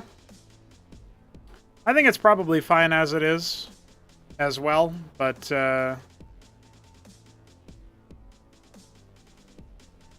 did just notice that all of the requirements here should actually be under enables. That's kind of funny. Is that true in the gateway as well? Is it also... No, it's under enables.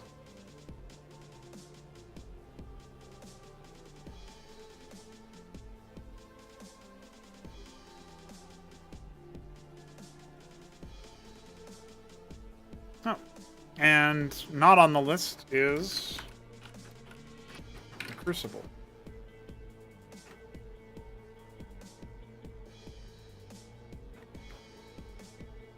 Or the Aqua.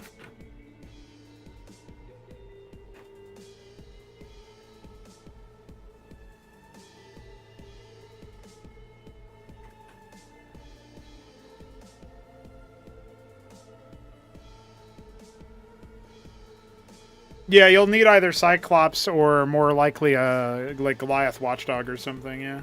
I think it's probably fine to have that kind of thing going. Okay, so that's kind of what I thought. I was pretty sure. So, like, Matrix is also on the list of things that is unlocked by the Lattice. Unlocks all these.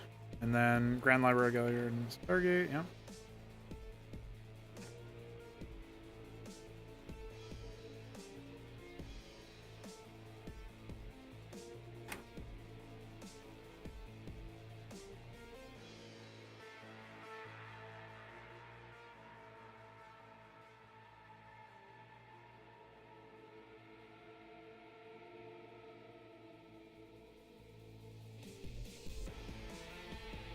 It doesn't enable the Xenolith anymore. Xenolith is only enabled by Prostration Stage, Unitary Union, and Argus. So, Crucible needs to not say that.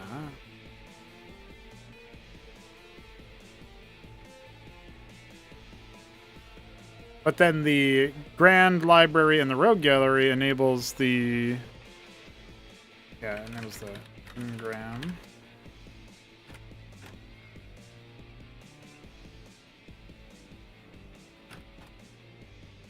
Oops, that's an Escosi thing.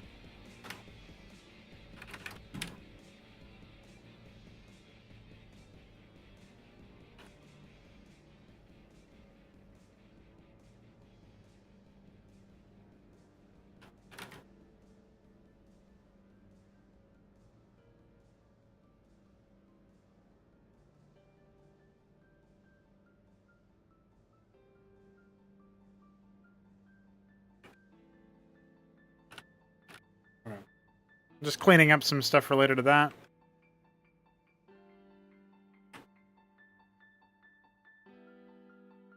So I feel like the changes that we want to make to the way that... The changes that we want to make to Protoss really do come down a lot of the times, in a lot of the ways, to...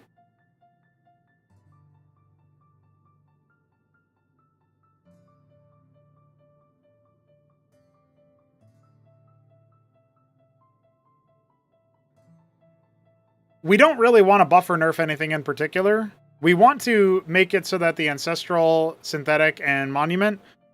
Well, mostly the Ancestral, to be fair, but a lot of the Tier 4 stuff, we want to kind of push the activation of that back a little bit, so that it's a little bit more like... instead of arriving at like 11 to 15 minutes, it's more like 15 to 20. It takes a little bit longer to arrive at the average game. That doesn't mean you can't rush it to pull those statistics forward a little bit. And it doesn't mean you can't stay at tiers 2 and 3 a little bit longer.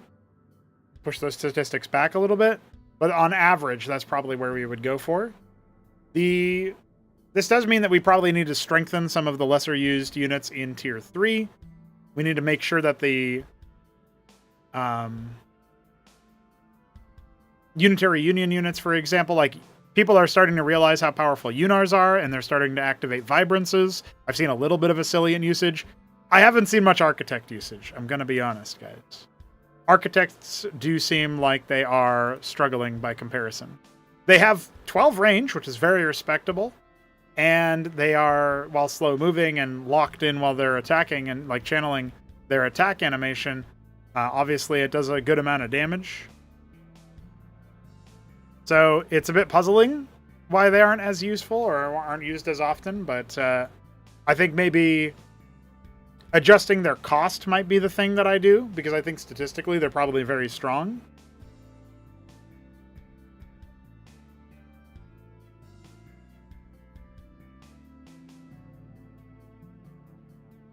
Maybe that's also a fair point that Dog is making in chat about how the Optecton kind of does the Architect's job, but better.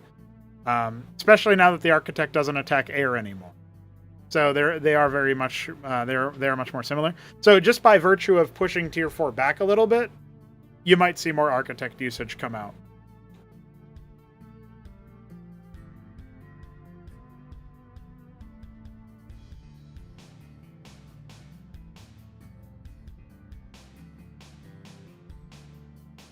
I think the first thing that we're thinking about is 10-second increase for build time for the Optecton. That further contrasts the Patriarch, which is 40 seconds, and the Archon, which is 35 seconds. So it really does cement the Optecton as kind of the powerhouse of the Ancestral Archives. I'm also kind of thinking about the Ancestral Archives itself. And so like the Synthetic Synod is the cheapest of all of the structures. It's 500-500. The Ancestral is 800-500. And of course the Monument of Sin is the most expensive at 900-1100. So I think the Monument probably needs to have a little bit more durability to it, as a general rule. That doesn't even seem right. I'm sure it's actually more durable than that. No, apparently it isn't.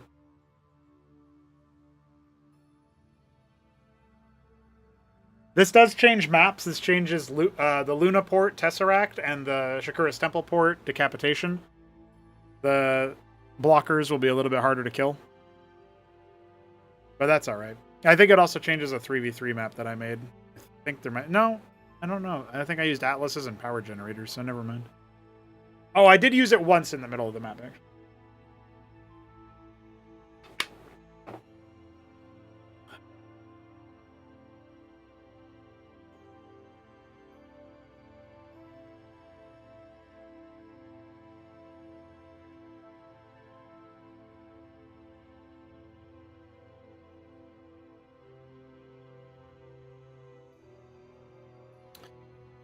Okay, so I think Archons, honestly, I like the Astral Aegis idea for healing shields, and it is pretty thematic on the Archon.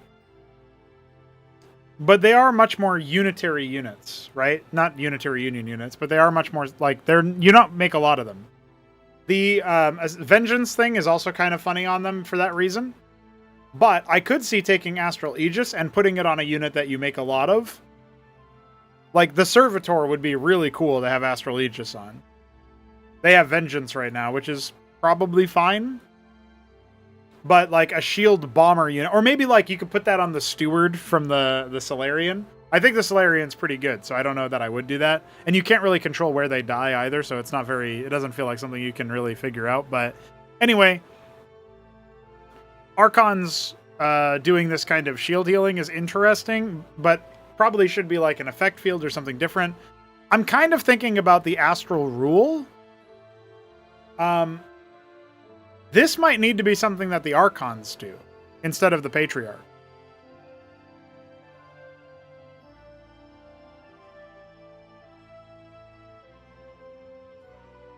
Like, Astral Aegis might get replaced by Astral Rule, and then I don't know if the Herald, as Dog says, they've already got 2 separate passives. I don't know if throwing another one on them is necessarily the right move. I guess we could do Amaranths. Astral Aegis on Amaranths would be pretty powerful. They're already used a lot in the current stage of the game, like PvZ and stuff, so...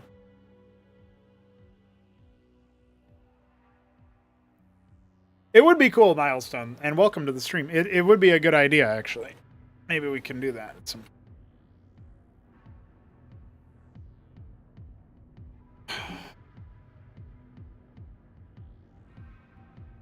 Well, actually, I mean, I've thought that I wanted to change some stuff and whatnot, but I haven't really thought of doing it on a per-map basis. So, there's definitely something different about that one. Yeah, so I'm kind of thinking about, like, synergies, right? That's one of the main things that I'm thinking about, like that Kanye West book that had synergy written on one of the pages and no other content.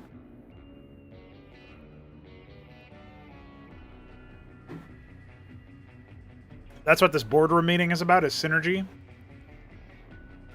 So...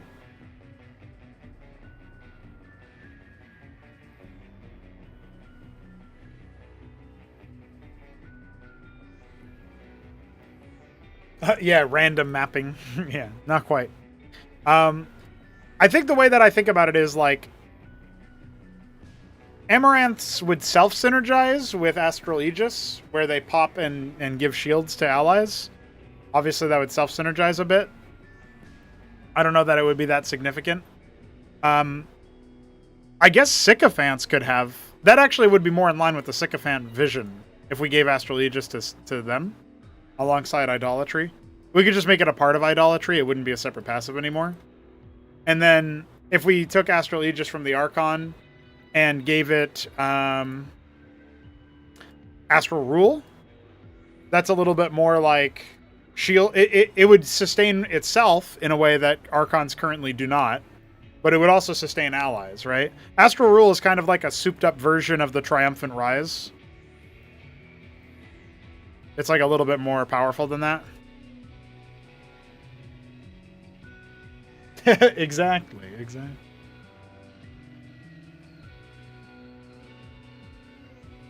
Oh yeah, Balefal was in the chat earlier. I don't know if he still is. Shout out to Balefal. Oh my god, it's Iron Torch. I just saw Iron Torch. What a legend. That guy's been around for so long. Always cool to see him. Yeah, Balathaw was in the chat earlier, and he recently joined the Ascendosaur D&D coffee page subscription at $30 a month. So very cool. Very cool. Right, Archons would basically have the ability to heal themselves and allies. Although it would be around the attacker pretty close, right? Like if we look at the Patriarch. Oh, it's to any attackers. So maybe the Archon will just get the Herald passive then. This Triumphant Rise one.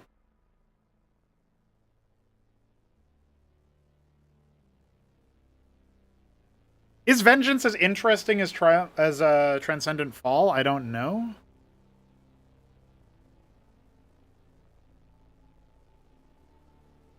I kind of want to make it so that when Archons die, instead of the Vengeance passive, they just release a Psionic Storm. It's a little nod to the fact that you used to make Archons by merging two Templar, which are now Cantavis. But the problem is that Archon storming, it might not be, well, it would be kind of difficult. Like, it could hurt yourself, right? But Archons are supposed to be kind of, like, unstable. Also, the fact that they would have the Triumphant Rise passive, right?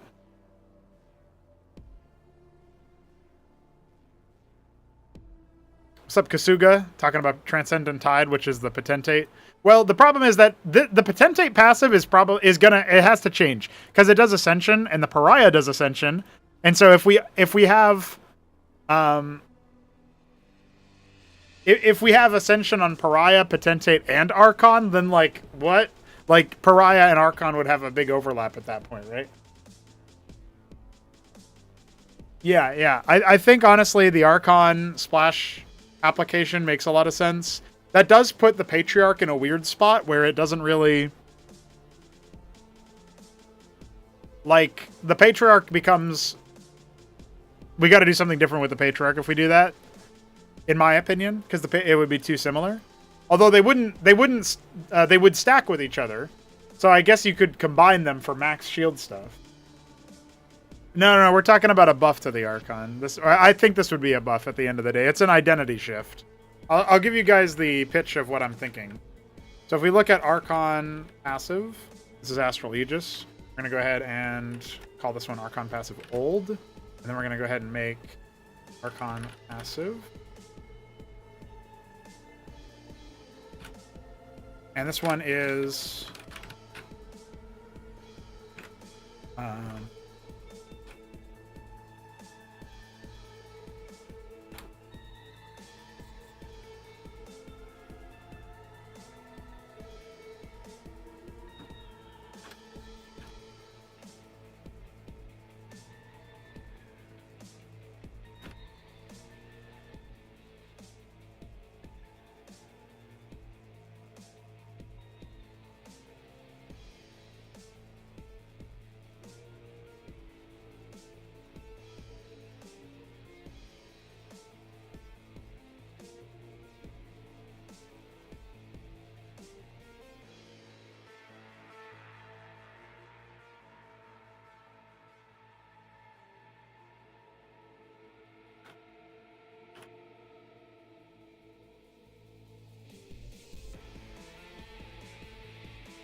Okay, so this is the pitch.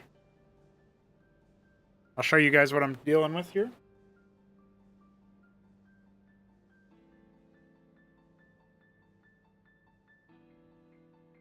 So here's the new Archon idea. They have the... it still says Herald's attacks, because I have to fix that real quick.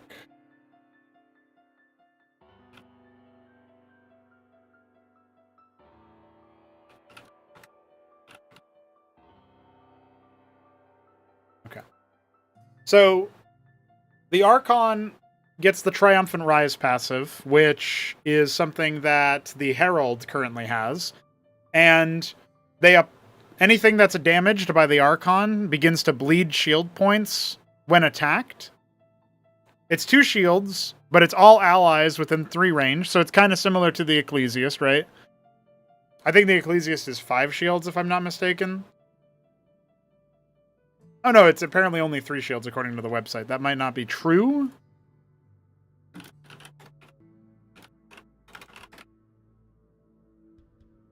No, it says 2 shields in game, so I guess we'll have to go and figure it out ourselves.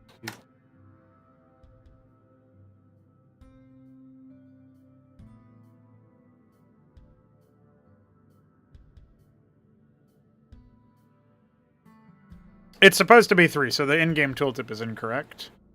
Anyway, 2 shields is just a little bit worse than the Ecclesiast. But the... obviously, the Archon does splash damage, so it would apply this to many units. And then when they die, they will release a Psi Storm for 10 seconds.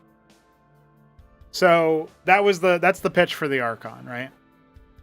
Keeping in mind the Ancestral Archives will be delayed further than it already is somehow. And the Optecton is moving to 60 seconds build time instead of 50. Which is a pretty minor nerf in the grand scheme of things. The Sycophant will get the Astral Aegis passive from the Archon that the Archon previously had, where they heal allies for 50 shields within 3 range. So I think that'll make them even more attractive than they already were. Because you use them to recharge shields while they stay alive. And then when they die, they give a big burst of shields to everybody. So that's already pretty powerful. The Sycophant would probably need some other adjustment so that it stays balanced, but kind of interesting to think about. Underrated combination, by the way. Mind Tyrant, Malefactor, Sycophant, because the Sycophant deals splash damage. Steal a whole bunch of chaff or whatever. It's kind of neat. But pariahs are always a better choice, I think. Potentates. They need a change, but we'll talk about that a little bit later. The Herald wasn't going to receive much of a change. There's a chance I decide to make it so that they bleed 3 shield points, the same way that the Ecclesiast does. For parity, it would be a very slight buff. It would also buff what the Archon does, though, so I got to be somewhat careful about that. I think the Amaranth is in a pretty good spot. I think the Atreus, despite everybody saying that they don't really... some people don't really like the Atreus, like they don't rate it, but then they're always surprised how good it is. I guess that kind of points to the idea that they may not be a very fun or exciting unit. I think they're cool. The only thing I can think of is giving them 1 more range. That would make them pretty powerful. Also, I think the weapon is incorrect about like what the Atreus weapon even looks like, so let's take a look at that real quick. It is 7 weapon range, but it's 20 damage with no armor pen, so yeah. Atreus projectile.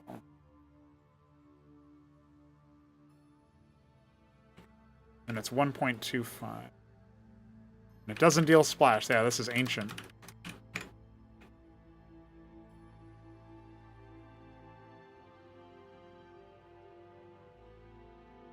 I still think what I said earlier about like vassals, servitors, and ecclesiasts, where you're really good Protoss players are going to recognize when they need the speed boost, and they're just going to kill their own unit to proc it.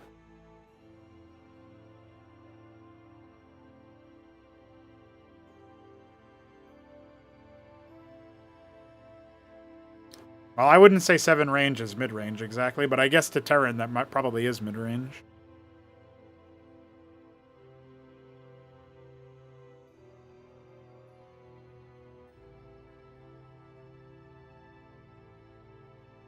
I don't know what Fastrius means. They shouldn't move fast. That would be counter to the whole point of the unit. They're not. They're meant to be a more like steady hand.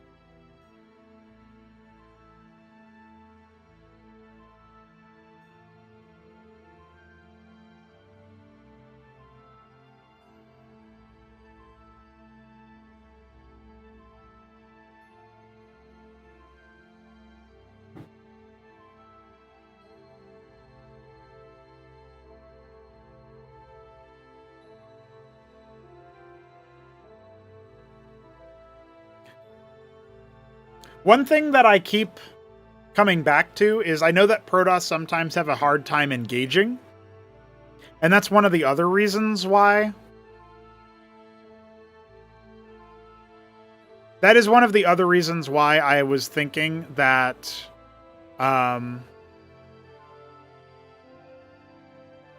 they need like more sources of vengeance or some other kind of movement speed buff, or maybe like mass teleportation of some kind.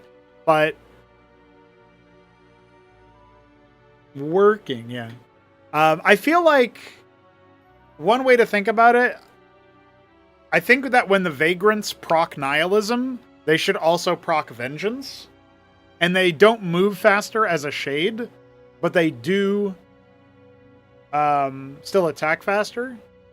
Either that, or you give the Vagrant both Vengeance and Ascension for everybody, but that feels way too much.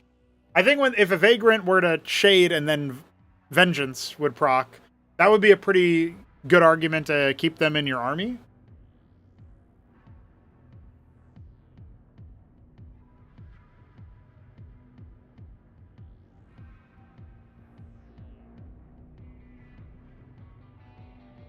Well, your idea isn't terrible, Shambler. I wonder if it could be part of Transcendent Fall that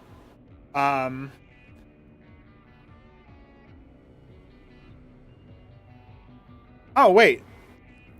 I'm a little bit silly for even suggesting the Vagrant change when allies that fall within 4 range of the Herald are avenged. Which means you get the movement speed buff. I haven't seen Heralds be used that much, but if that's been true this entire time,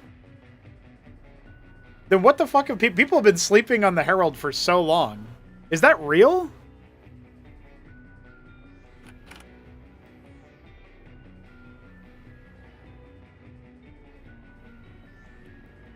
I mean, the main thing that I'm not sure about is that actually something that is in the code right now? Because I can't seem to figure out, like, where would that even be? Game hooks, maybe? Oh, Timer Herald event. Okay.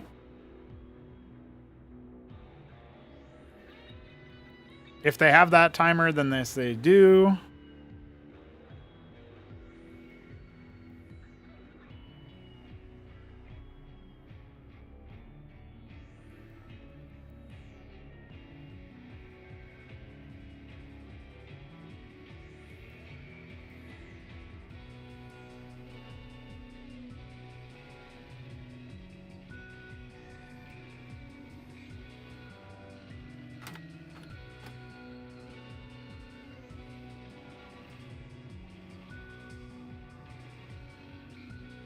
I don't know, dude. That's pretty fucking good.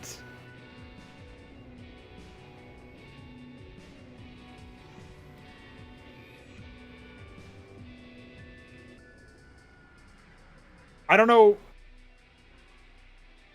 I don't know why Shambo says the problem is when something dies first. If you lose a unit that's within range of the Herald and your whole army gets the speed boost, that's pretty... You want a unit to die, so you get the speed boost. You can engage, right? That's pretty good, man. That's mental. Well, it doesn't necessarily invalidate the idea for the Vagrant to get some form of vengeance, but... that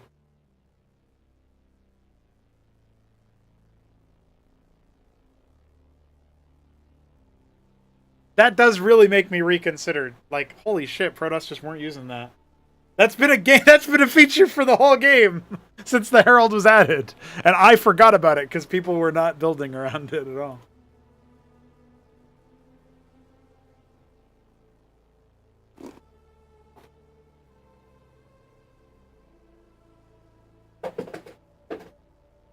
Wild.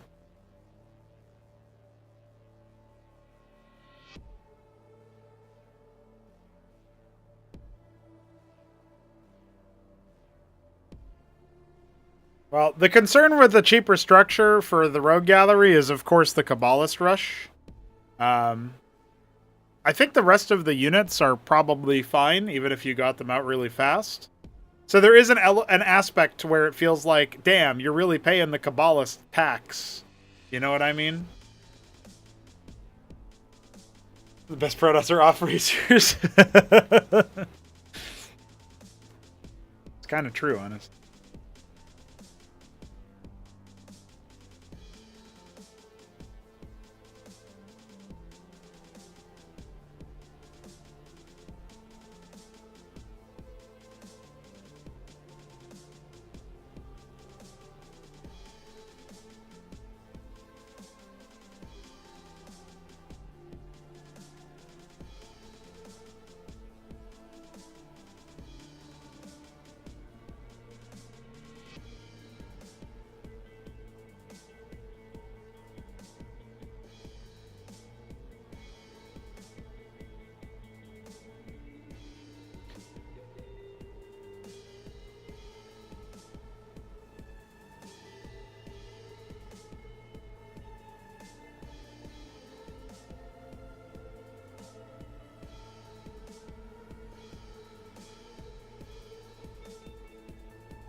I guess another thing to think about for the Rogue Gallery, rather than thinking about increasing its accessibility via cost, is if you... I feel like everything out of the Rogue Gallery can be pretty good, but it's all a little bit situational.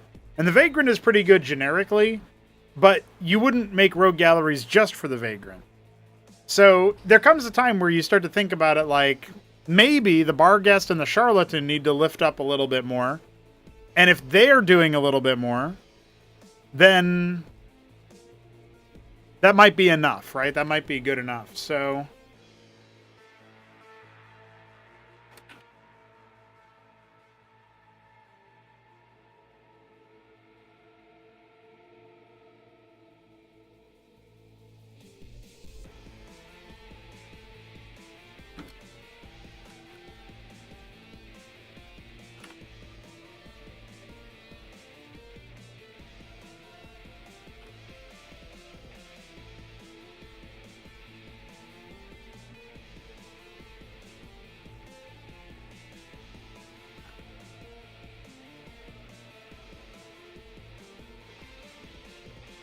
what else did we change? We changed Sycophant.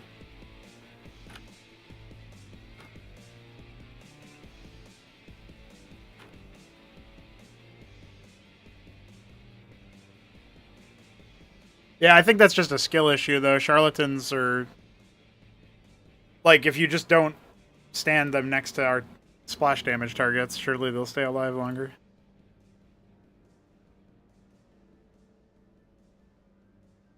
In some ways, I feel like the way interception works for Charlatans are actually a plus, because a lot of your units will be targeting the front line, and if your Charlatans are attacking a back line, they're not going to do a lot of damage by themselves.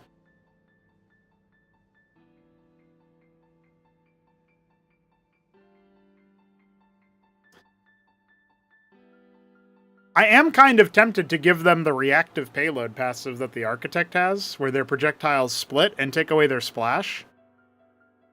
That probably removes a big application for them, though, which is like anti-air stacks. But I feel like air stacks are going to be less of a commonality in the later game, like in this new version of the game. And they'd still be useful, it's just they wouldn't be as useful, right?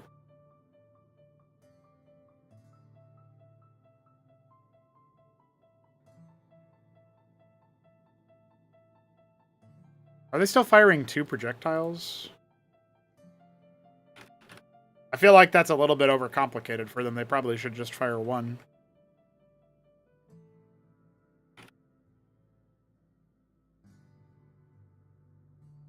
No, I think they only fire 1.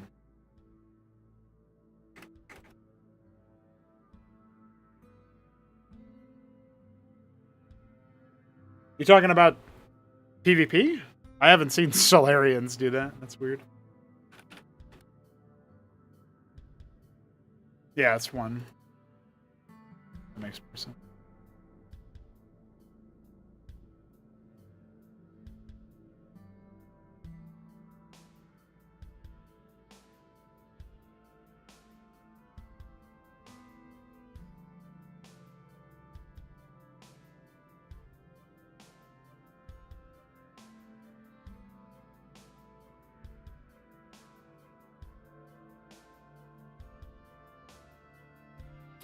Well, I imagine they let you kill stewards really fast, though.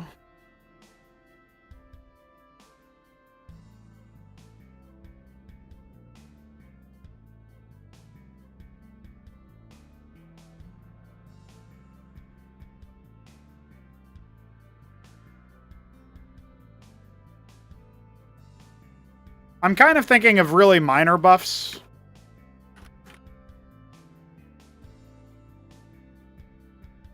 For the Charlatan and the Barghest in the grand scheme of things. Because I think Kabbalist and Vagrant have their purposes, and I think Charlatan and Barghest have their purposes, but the idea is to make it so that they're a little bit more worth the value. Like, just slightly increasing how valuable the Rogue Gallery is, I think is fine here.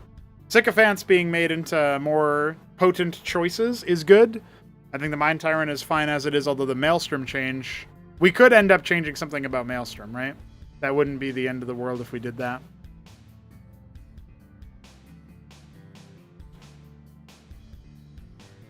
Architects will probably emerge as a more serious choice, with the Uptecton being... the Ancestral Archives being harder to access, the Uptecton taking longer to access. But one thing we could do is we could drop its time cost a little bit. That wouldn't suck. But it might be unnecessary right now.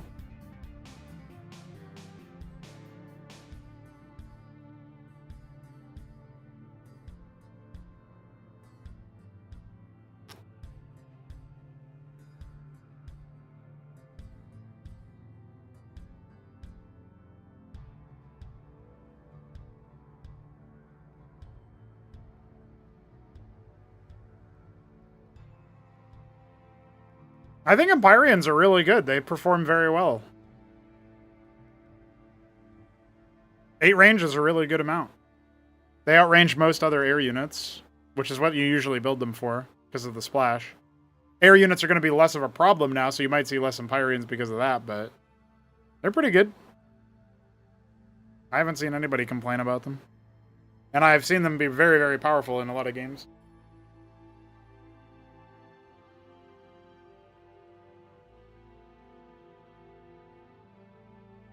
I do think I'm going to give land effects some more durability.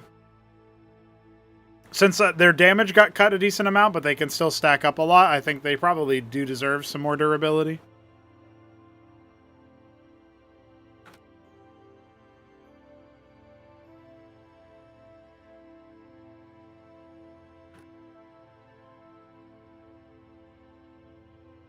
Something like that.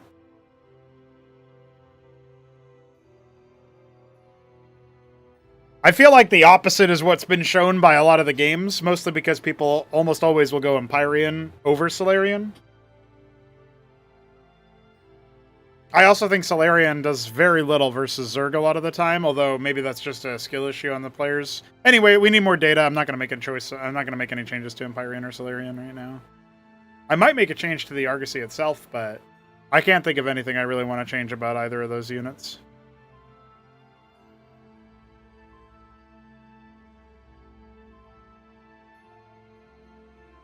I just think you're wrong, Shambler. I've seen the exact opposite happen in legit matches. Empyreans are less expensive. You get them up much faster, etc., etc. I think the epigraphs could probably be a bit cheaper in time cost, at least. I'll probably cut them to 40 seconds. Maybe cut their mineral cost a little bit. Or maybe just cut them to 40 seconds and then make their durability go up. That's probably a better move.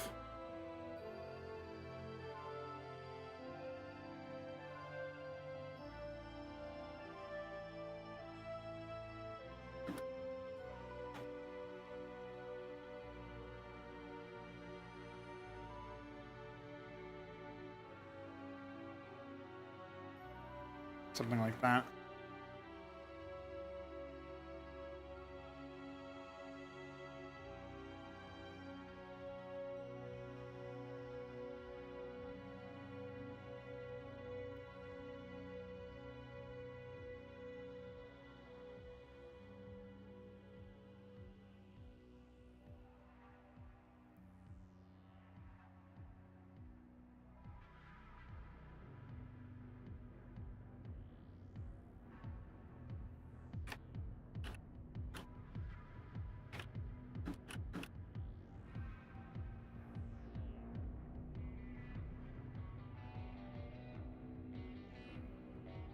I think Panoptis are expensive enough that making them take a lot less time to build is probably fine here. I also kind of want to see if people use them to any degree, like if they're they end up being any good. I really liked what Arbuz tried to do with Panoptis versus Zerg. I thought his strat with that versus Lakes was really cool. Obviously, Hamster ended up beating him anyway, but I like that. I like that option. I think we should see a bit more of that. So hopefully that is what is accomplished there.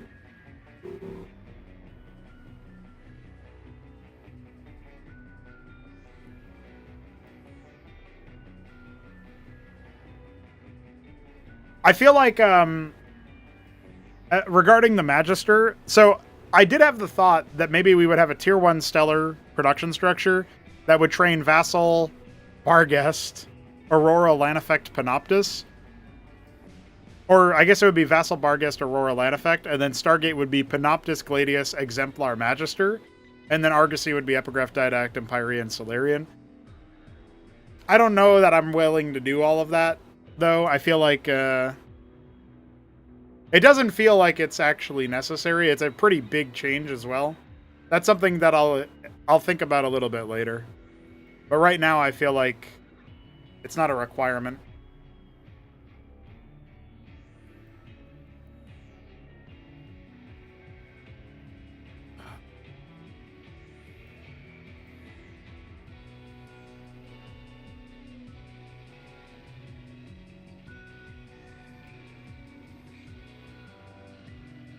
Yeah, that's kind of the main thing I'm thinking about. Although it would make lattice openers a little bit more telegraphed. You wouldn't like not be. You wouldn't be like, are they making air or ground from the structure, right? I also don't know what unit I would put on the rogue gallery. By the way, that's like another thing that I don't know about that. If I wanted to, I would probably just have to add a new unit, or maybe I could move like the sycophant down or something, and add a different unit to the prostration stage. It would require a pretty involved tech shuffle. I just don't know if I feel like doing that at all.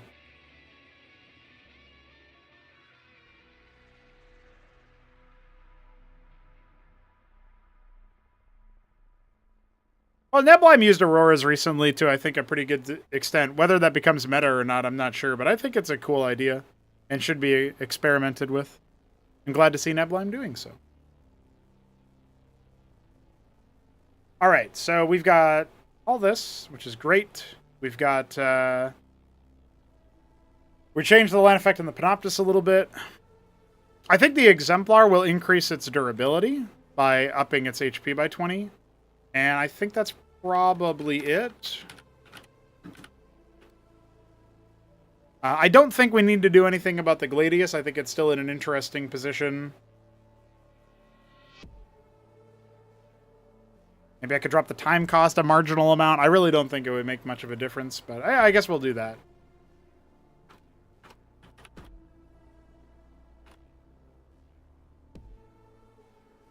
I think that's fine, though. They're pretty good, but not like super killer, unstoppable the way that they were before.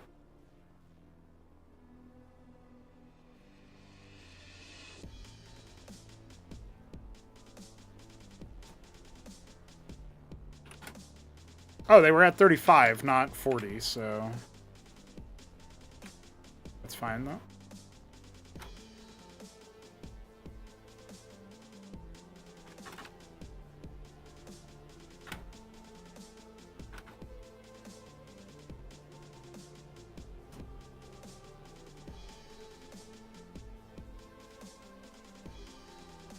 Maybe instead of 20 HP, I'll give the land effect 100 shields. That might be more exciting. Or I guess I'll do 90. I don't know. The one armor is a pretty good increase. So if that's enough.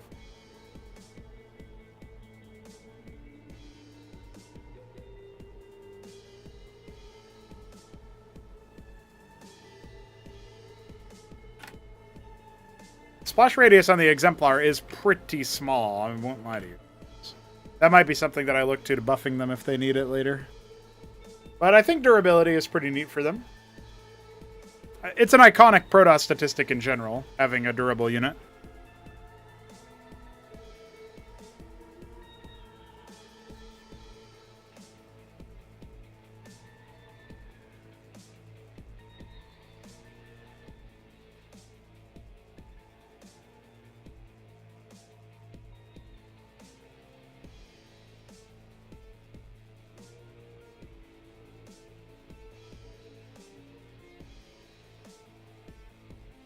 Just reminded that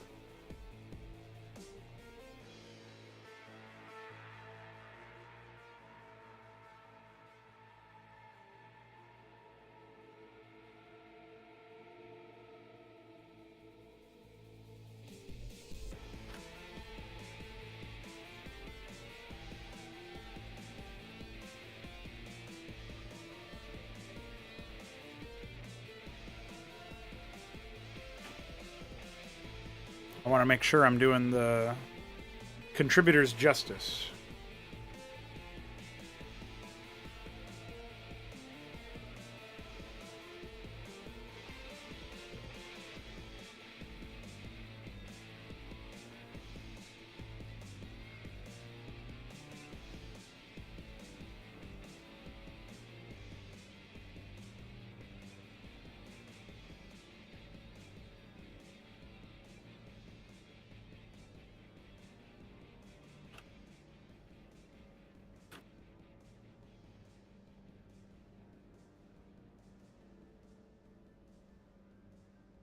What up, sausage?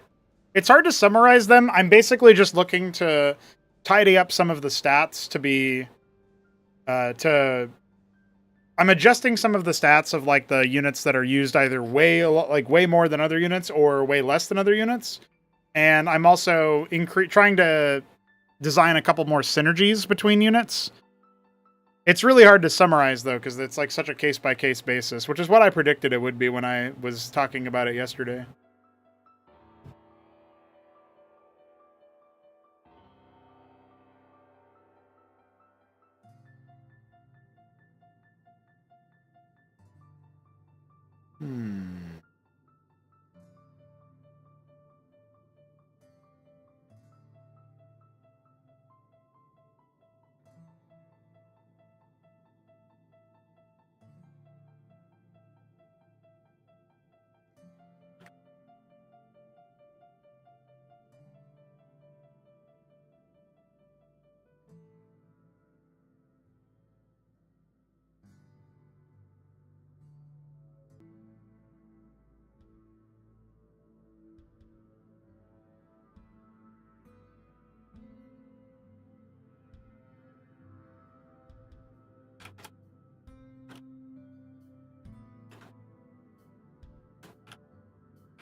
+5 Magister rate. Holy shit.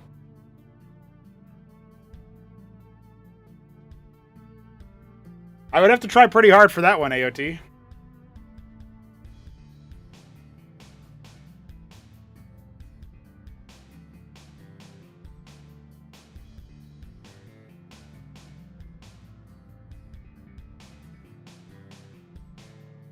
Alright, so we've migrated the on-death effect from the Archon to the Sycophant, which should be fine.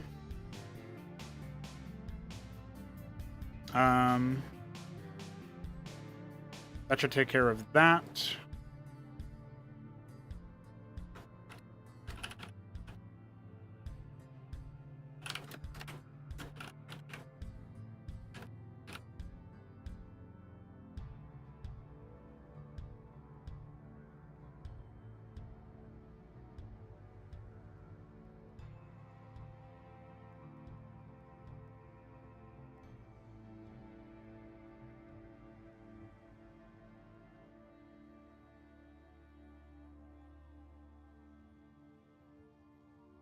I think this is supposed to be 24, not 32. That's kind of weird. Okay, so we're going to say...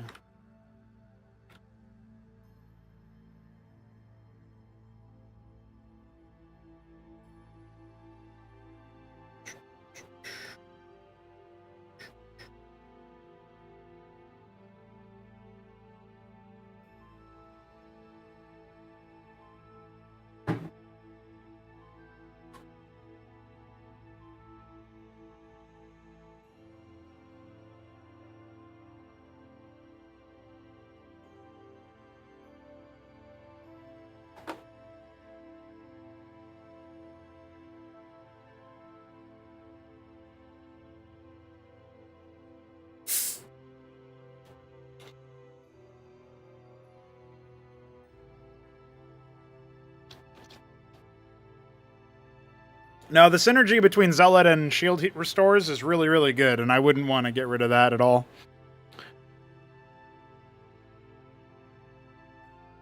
Is that a fucking crow? Ah! Thank you, Ismail2204. Welcome to the Twitch stream. Thank you for the follow.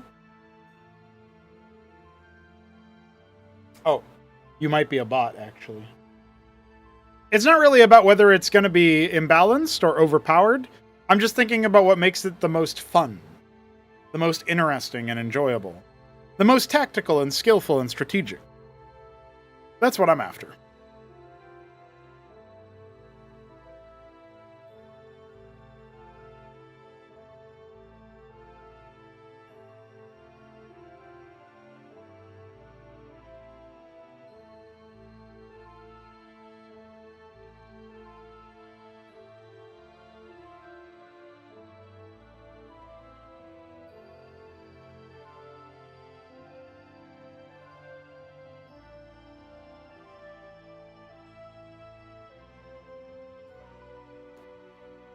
Target pause.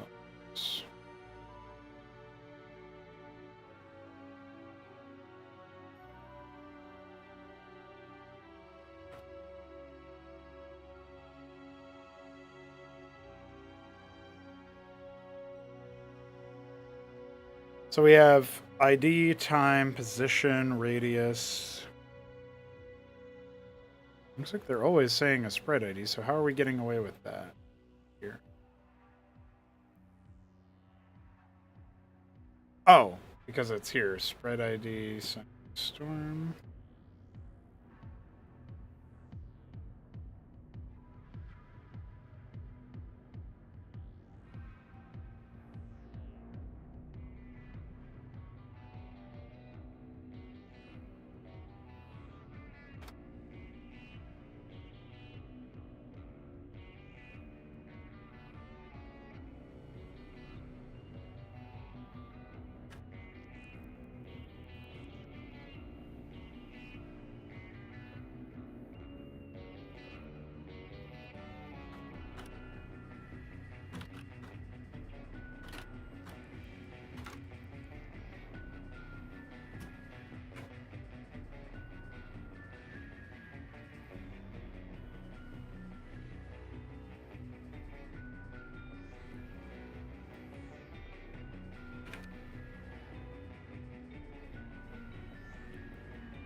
I think this is all we actually need.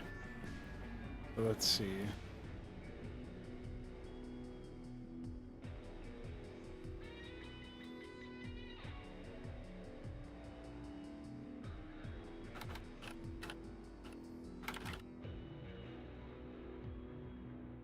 We'll have to test this one out. This is a little bit out there for me.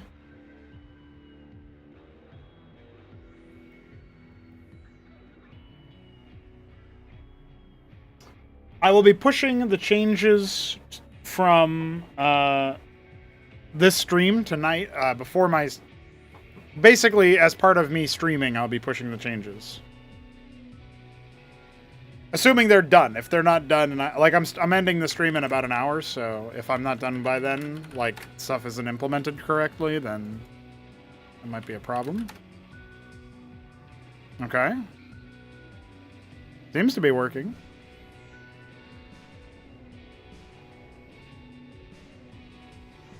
Interesting. Honestly, I thought it would be harder than that, but apparently it just works. Hashtag.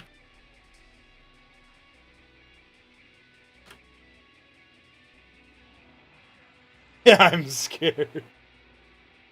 Pretty good, honestly. I didn't hear if, actually I should check.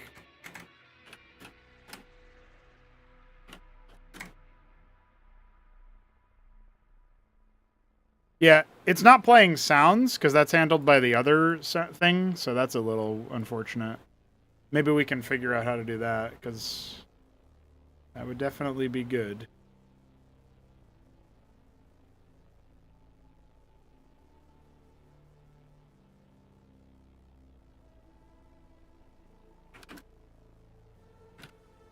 Maybe this is enough?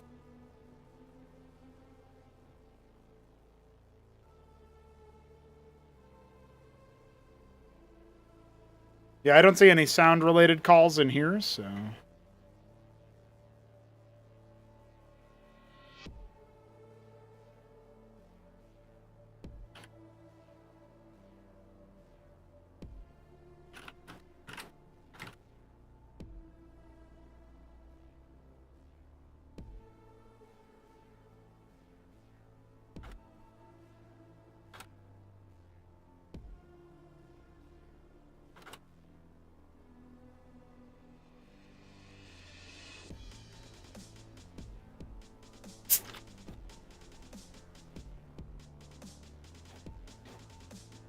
We should also check that the sycophant change works.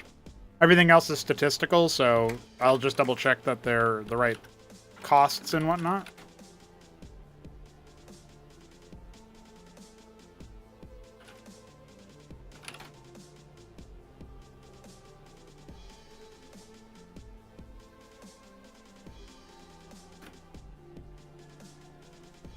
Okay. So that definitely did work, but it didn't have a read associated with it that I saw, so we're going to see if we can add that.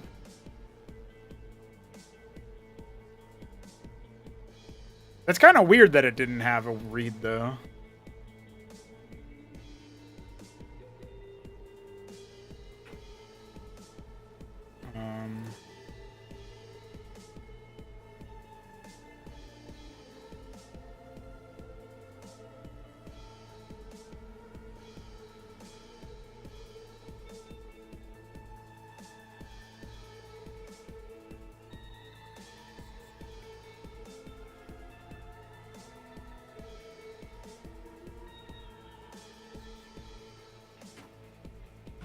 All right.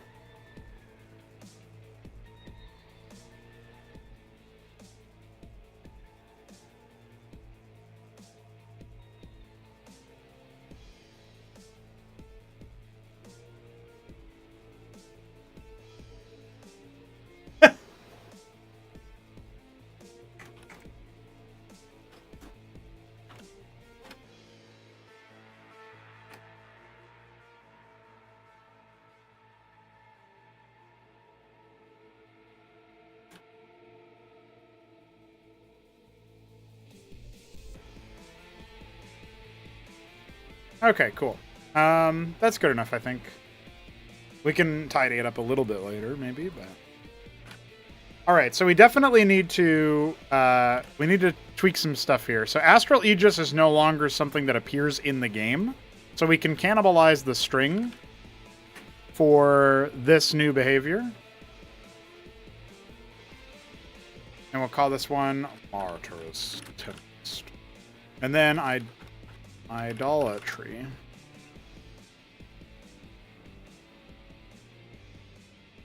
This is just called Sycophant Acid.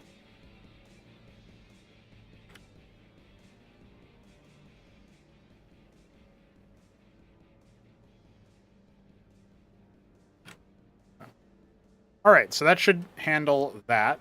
However, we do need to change up the Archon passive from the old icon to the new one, which is something that we have to edit in button sets. Where is that? Here? Button sets. Archon. Astral Aegis, and this is now going to be Psy Storm.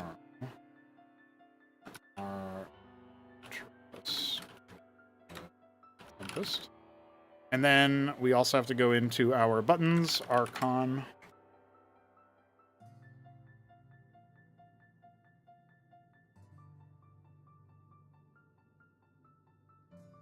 $275 is the new ID, and this is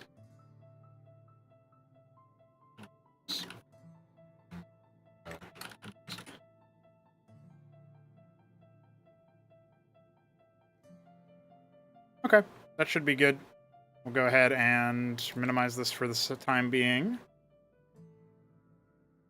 And update our button sets. And let's think about what else we want to adjust here. Also, we should start codifying the patch notes, since we haven't done any of that yet. We've only been writing, like, this stuff here. I'll take another quick look at it. We made this change, this change, this change we just vetted. This change we just vetted. We actually haven't taken a look at this yet, so we have to do this one. Wow, the Archon button set is going to be a lot of passives. I guess I could probably consolidate Vengeance with Martyr's Tempest for the description or whatever. Let's go to Herald.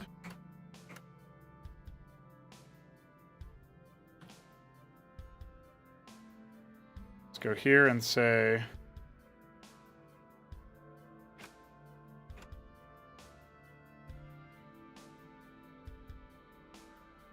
Triumphant Rise.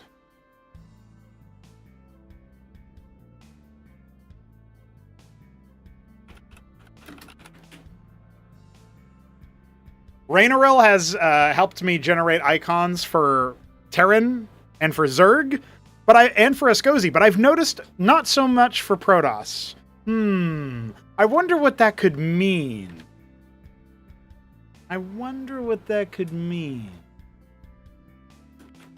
Maybe there's an agenda against the Protoss or something.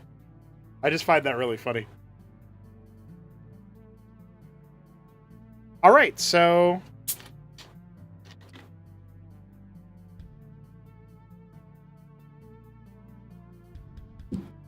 yeah, I feel like we're in a pretty good spot right now for these changes. I probably want to do a little bit more, though, and I have a little bit more time, so that works out. I also have to do some AI adjustments for the Terran Tech Tree stuff, so I should do that too, because I only did that for the first add-ons, but I need to do that for all the add-ons in the whole build orders list, and then also adjust some of the attack relatives and probably the defense stuff as well, so I got to take a look at that stuff later. But, all right, we're going to set aside at least like 20 minutes at the end of the stream to do that. So I've got about 20 to 30 minutes to do some more Protoss changes and make sure that we've codified everything properly and the patch notes are prepared. So we know that we've modified the Charlatan, the Warguest, Sycophant, Archon, Uptecton. We know we also want to modify the Patriarch and the Potentate and the Ancestral Archives and probably the I think that might be the main thing, but I would also like to modify to change the analog at some point. I don't know if I'll have any ideas for that exactly. Okay, and then, of course, for air units, we modified the Lan effect, and the Panoptus, and the Exemplar, and the Gladius. Oh, and the Magister and Epigraph, that's right.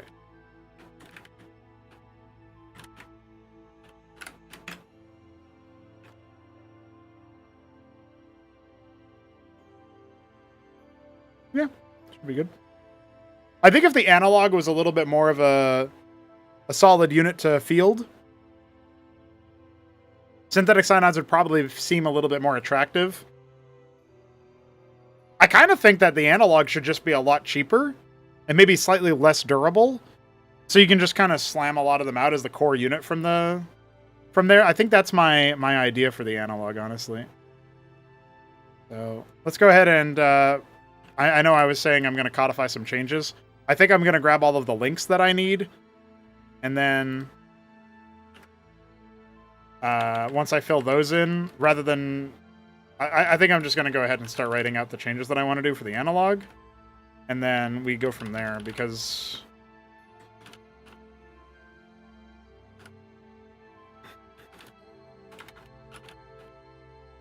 I think that makes more sense anyway. We still haven't done what we wanted to do with the Potentate or the Patriarch either. So.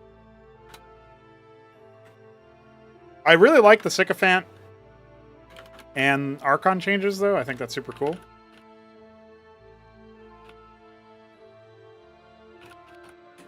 Charlatan and Bargas changes are pretty minor. Okay. All right, let's take a look at the analog statistically. Let me make sure my stat stuff is up. So first things first, honestly, maybe like 28-second build time. So let's make sure we're comparing it. It was 40 seconds. So let's scroll up.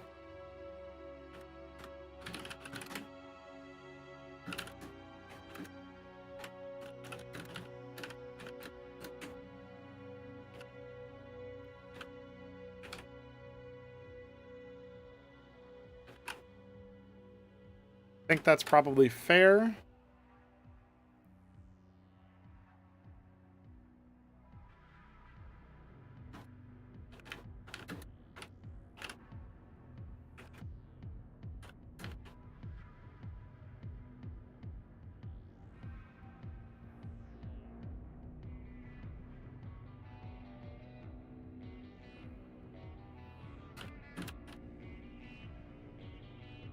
Probably, like, slightly reduce its damage potential, because it does a lot of damage. But I think everything else about it is probably fine. It's a pretty fast-moving unit from what I remember. Making them more of, like, a commonplace unit, like a chaff unit almost, especially with their passive, is going to be pretty neat. I think that'll be a cool role for them. I think that's what we're going to do here.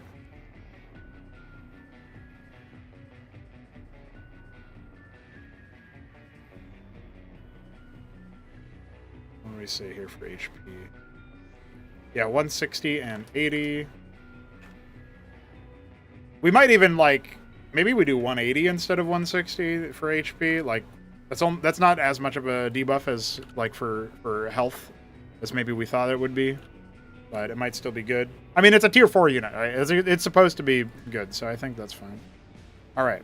And then we increased the cooldown a little bit, but we gave it, yeah. I think this is a really cool change for the analog. Given what its role already is, making it a lot more spammable in that way is pretty neat. All right, so let's make sure we've made those changes to the unit.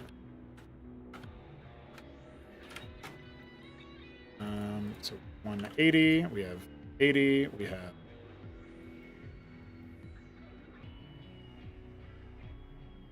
28, 150, 100.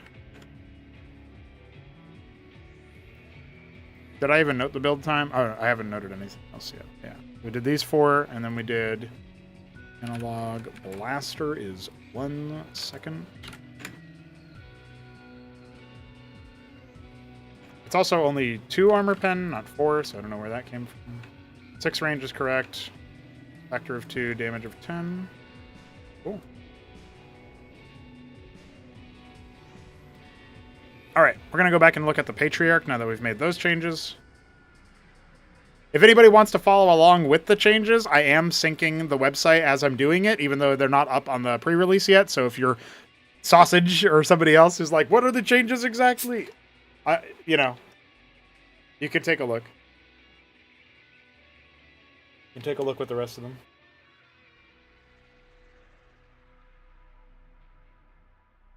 All right.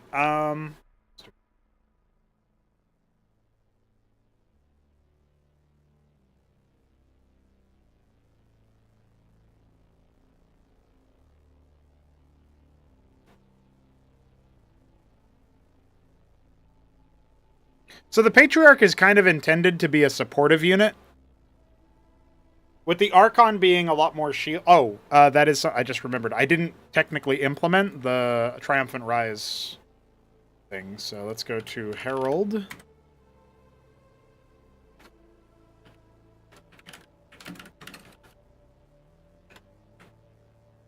Okay, so that should take care of the implementation of that. We did do this as well. And then do I still have... I do not still have that, so let's go here. Triumphant Rise.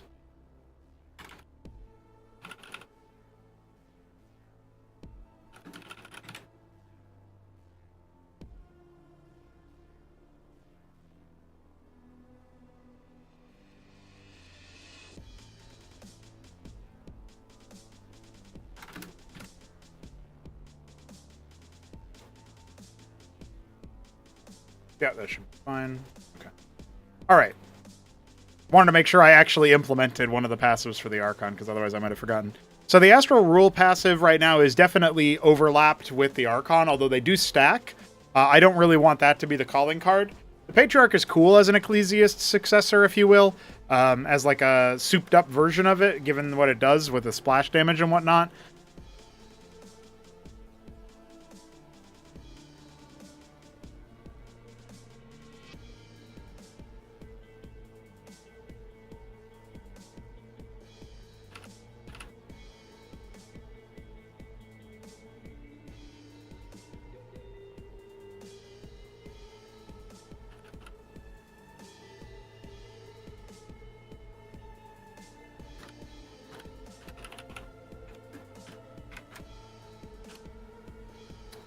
But I think we'll just make it so that it applies Signify instead.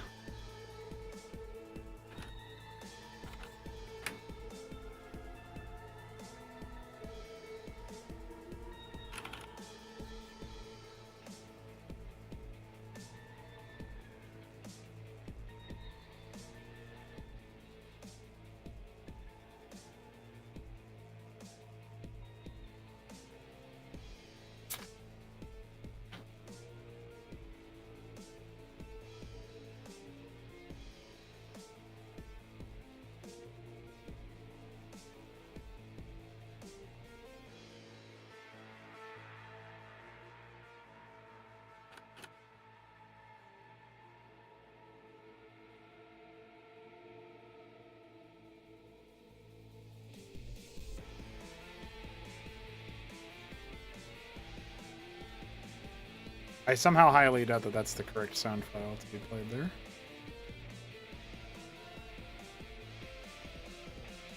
Indeed, it is not. Okay.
Oh, Windows, you're so slow all the time.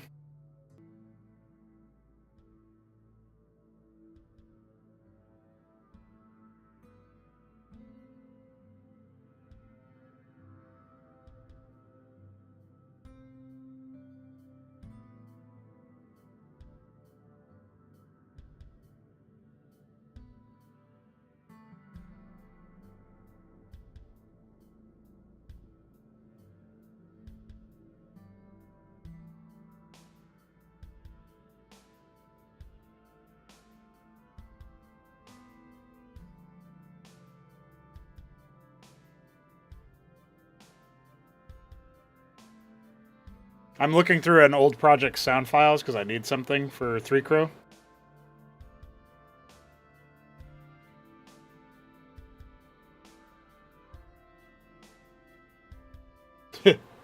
There's some interesting sounds in here, including a chicken.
What the fuck?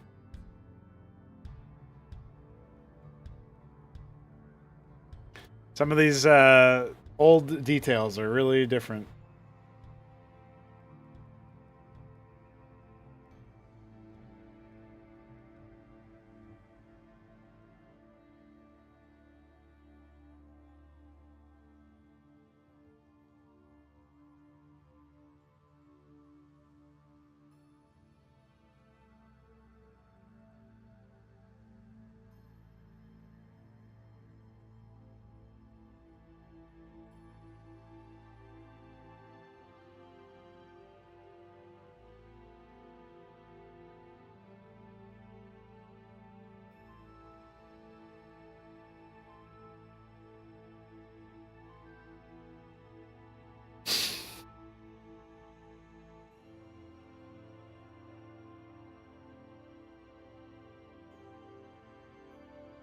I'll post that in the server. That one's a good one.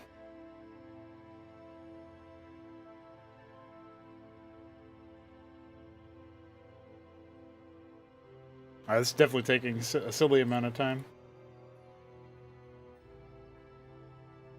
But I blame Windows. It takes so long to open anything possible.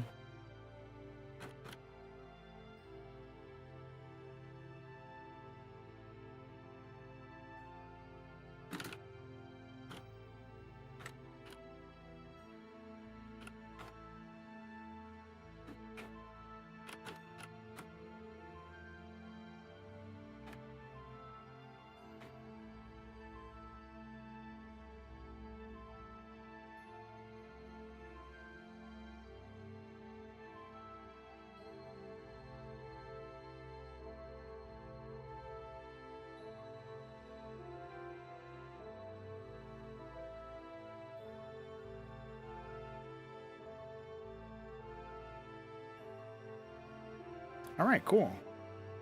Well, we'll come back to this one in a bit.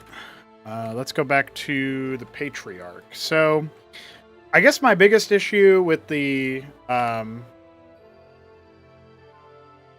the only thing I could think of about the Patriarch is that it's a splash damage attack that applies Signify, but that is tier 4-ish, you know what I mean? I think that's pretty epic, so... all we have to do now is just adjust the...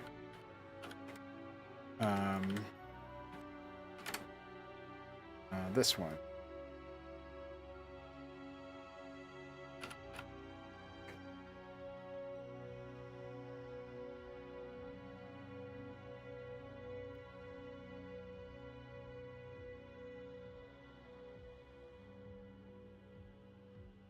It also said that he had Signify, but I don't know if that's actually... or Interception, but I don't know if that's true.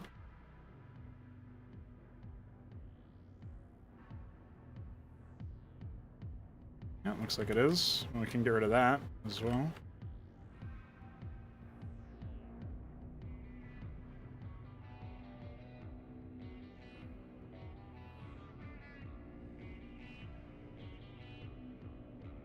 Oh, yeah. Get rid of that.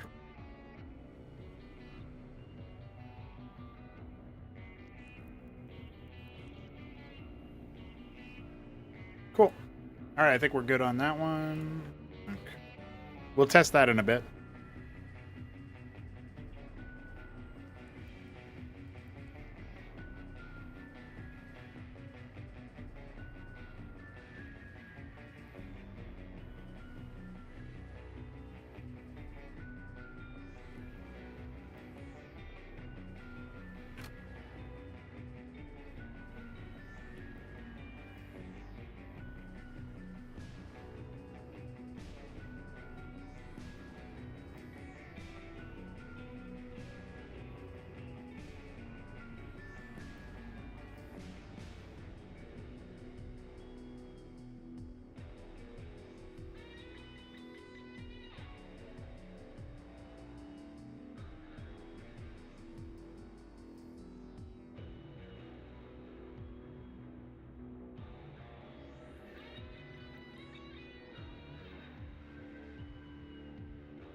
Cool.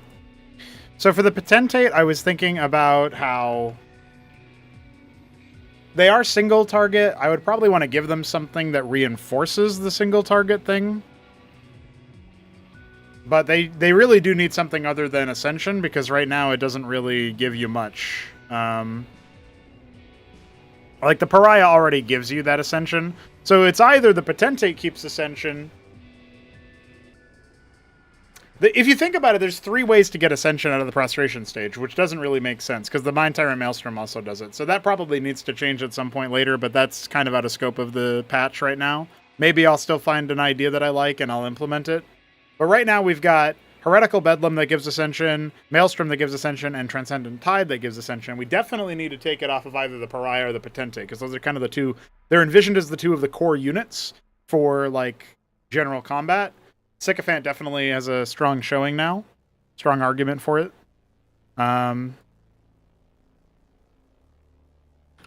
think the first thing is the Potentate needs to be at least as cheap to build in terms of build time as the Pariah, in my opinion. In fact, the Pariah being 45... oh, no, the Pariah is 45, so that website's just out of date. I think that makes a lot more sense. So that's the first thing that we can put down here is... no longer has Interception or... no, no longer has...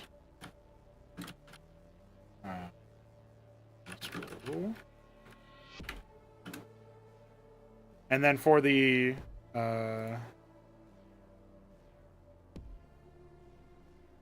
Potentate.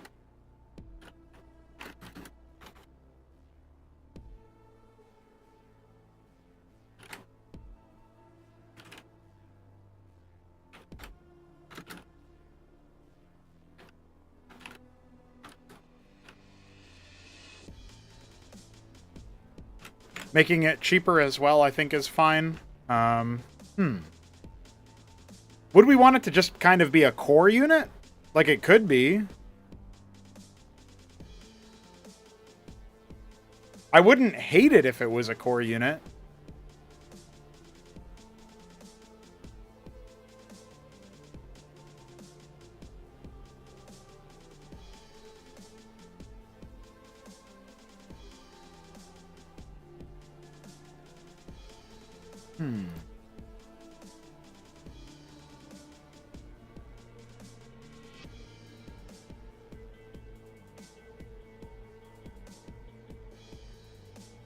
Basically, if we made it so that it didn't have a passive, but it had these stats and costs, it's probably pretty solid.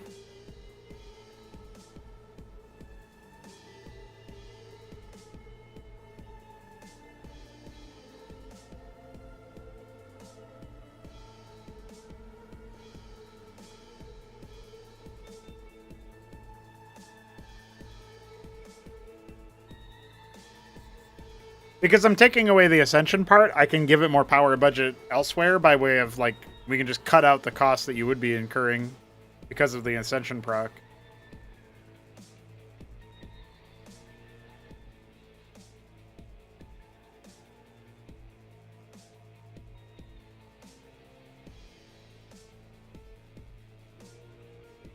I could also see a world where I give them, like, a unique passive that's, like, when the when an ally's shields break or something, something that like is kind of inverted on the Ecclesiast paradigm.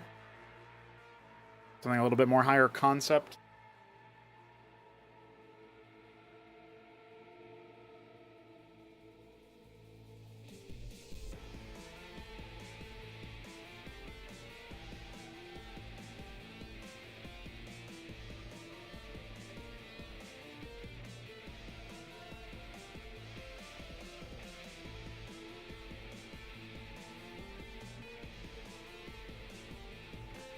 I kind of feel like the Potentate being no longer having a passive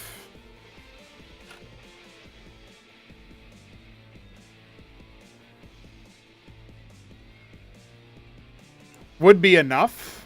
Like, I think that's actually enough, to be honest with you guys. Maybe I'll come back to that and think differently at some point, but...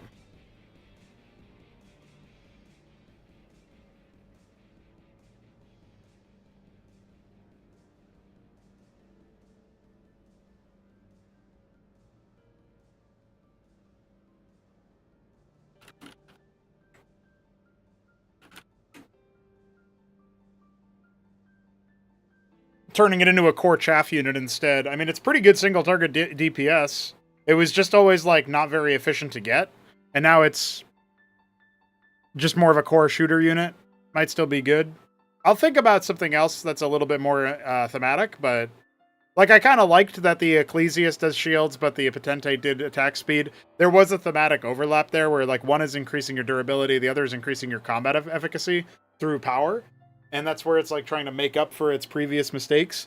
So there might be something similar to that, where it's, like, maybe the Potentate has, like, gets an energy bar of 100, and every time an ally, nearby ally's shields break, the Potentate provides 10 shields out of its energy bar or something. That, or its shields get buffed a little bit, like it gets 100 shields instead of 90, and it's giving its own shields up. That's a little sycophanty. Yeah, I feel like the Sycophant already provides a lot of value in that way. So, giving more shield overlap or what have you is... I mean, the good synergy if, like, shield breaks, but they get, like, a last-ditch effort regeneration from the Potentate. That's kind of epic to think about. Yeah. That could be pretty huge, actually, because there would be synergy with the Sycophant in that case, right? Among other units. So, I don't know. It's a thought.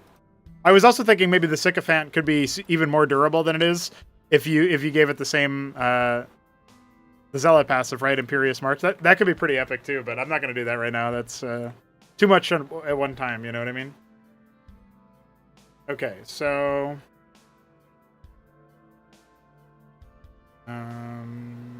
yeah, we've done that for the Potentate. I think that's probably fine.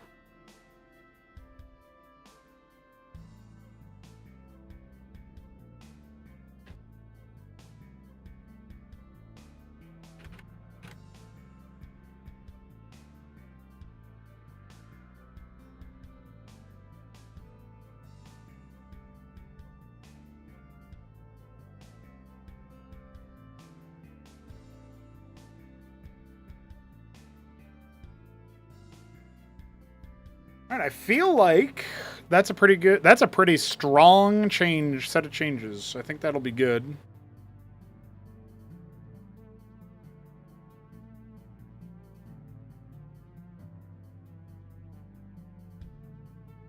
So let's codify them, and then let's switch over to the Terran AI real quick, and then that'll be the end of the stream. I don't think that there's any other Protoss changes I should make right this moment. Still considering stuff about... Oh, the Ancestral Archives, we didn't decide how it should change.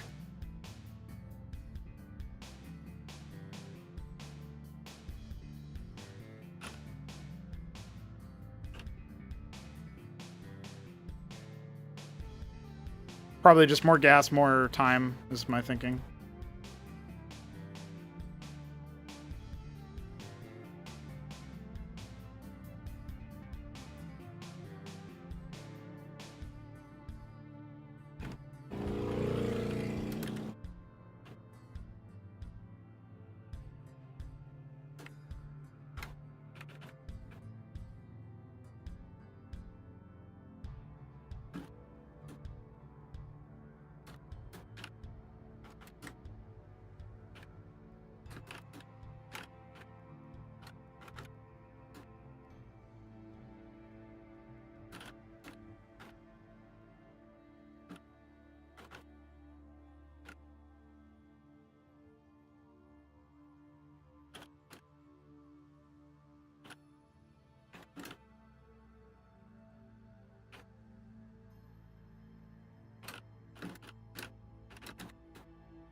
Okay, we've documented all of our changes, so we are ready to push those as soon as the AI stuff is done for Terran.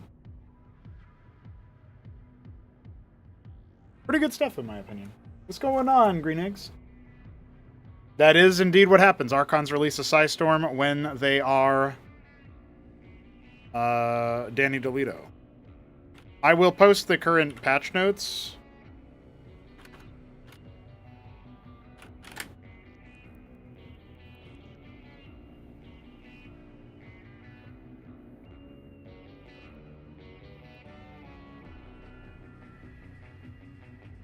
I don't think I can make it a website.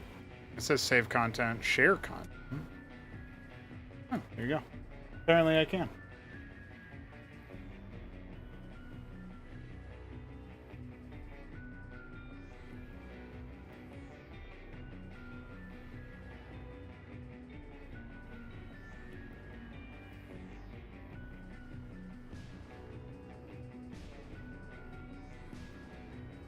No, the only Terran changes that I made in your absence was Blackjack now moves faster but has 1 less range, and Talos has 0 armor instead of 1, because they're going to be way more numerous, and so I wanted to have some counterplay to them.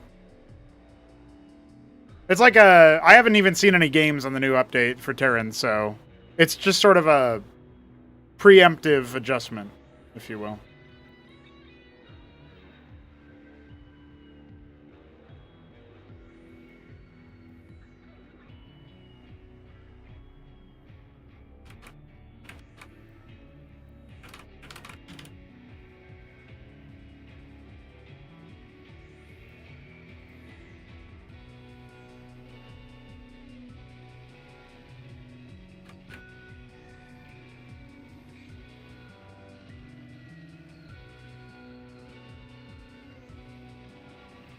Yep, sure does.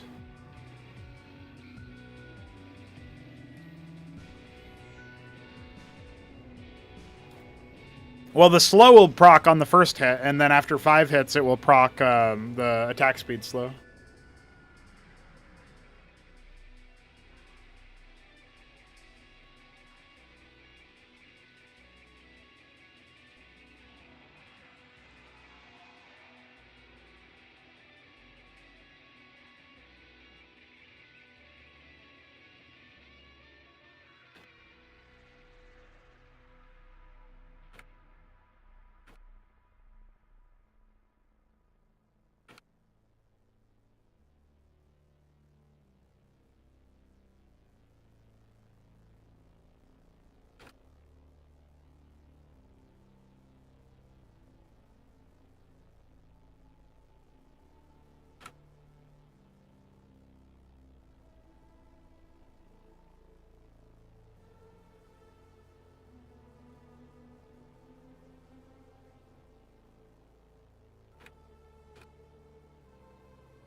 Yeah, yeah, that's right. I mean, you can also get 5 patriarchs and immediately proc it, right? But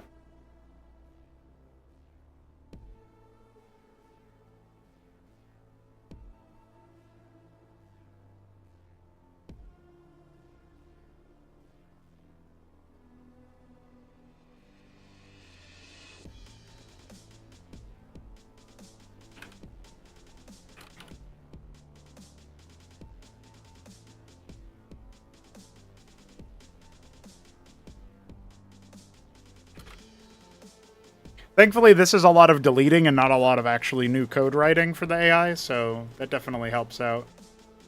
But at some point, I'll probably want to go through and make sure that all of the stuff is correct. For all of the add-on stuff.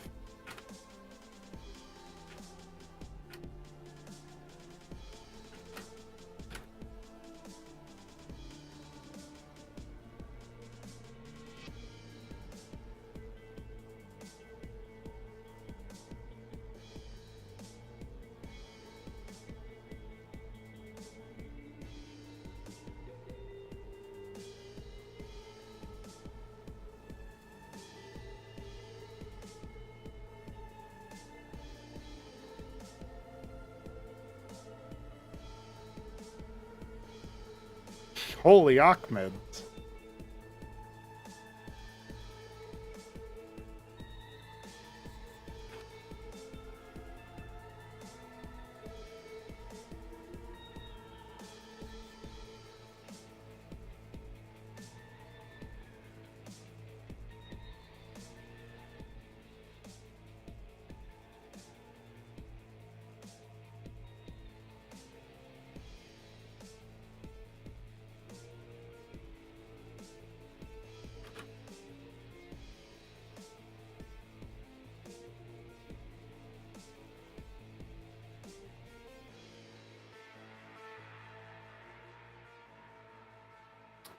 Yeah, potentates are stat sticks, but obviously they'll benefit a lot from the DPS boost of Pariah or Maelstrom Ascension.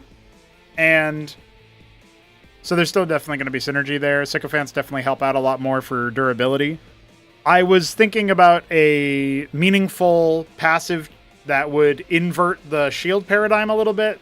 So when allies lose shields, when shields are broken, at that point it would take some of the potentate's energy if I gave them energy for this, or their own shields.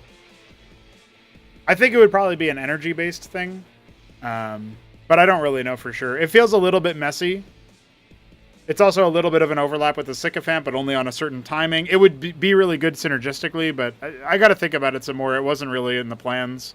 I knew the Potentate and the Patriarch would be ones that I kind of struggled a little bit to redesign. But the Patriarch, I think, is really cool. And the Potentate just, I'm not sure yet, but I think the stat stick version of it is actually still pretty interesting in terms of what it means for the race. So they don't really have a lot of stat stick units. I guess you have like Atreus. Yeah, you have Dracodon Atreus, which has interception, so I don't even know if you would really count that as a stat stick. It's a little bit more tactical. And then, of course, Potentate. You don't need passives to make units interesting. I think the context in which they exist can be interesting by itself. So I'm kind of thinking about it from that perspective.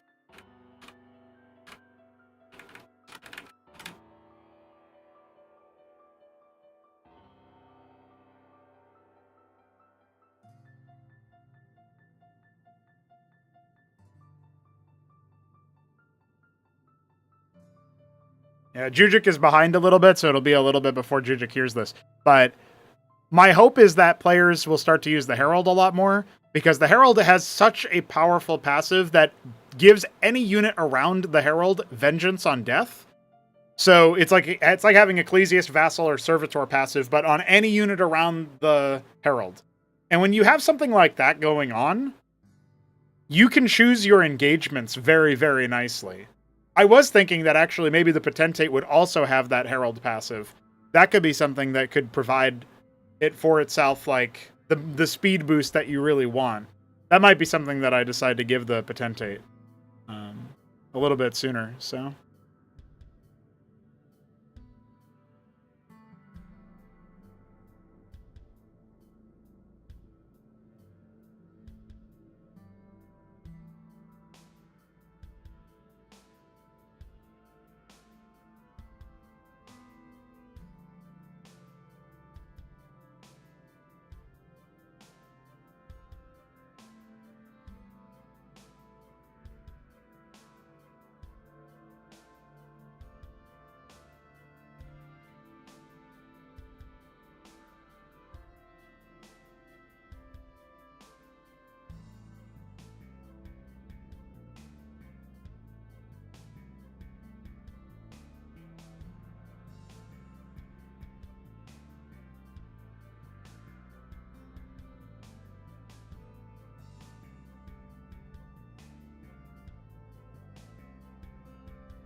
Yeah, the Potentate's original passive is like, I was just talking about that before you joined. It's meant to be this Ecclesiast that's been like given a second chance after failure.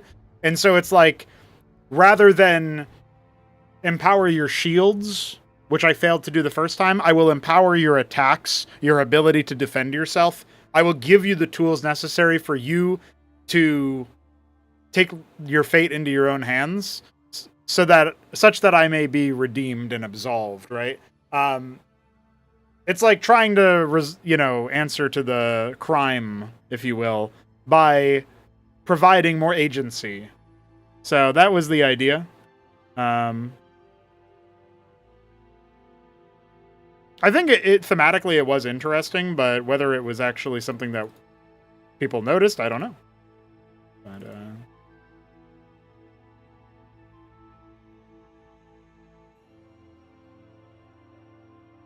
I dug it. It was neat.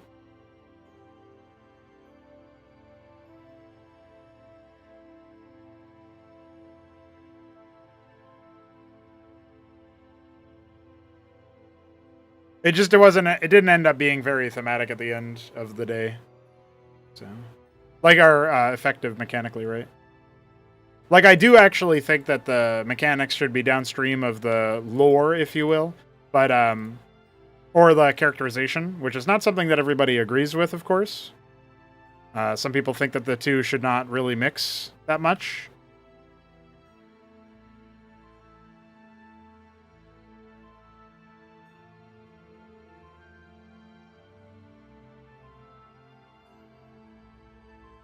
Okay, I think we're good on the AI chain, actually. Just in time as well.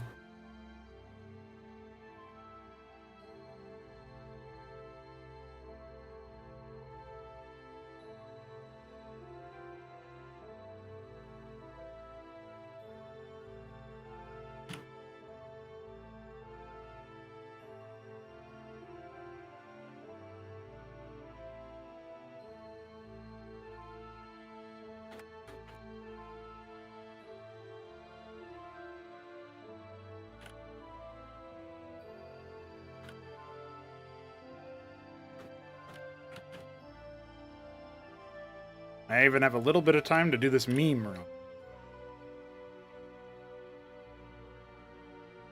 What's up, dog lived? How you doing?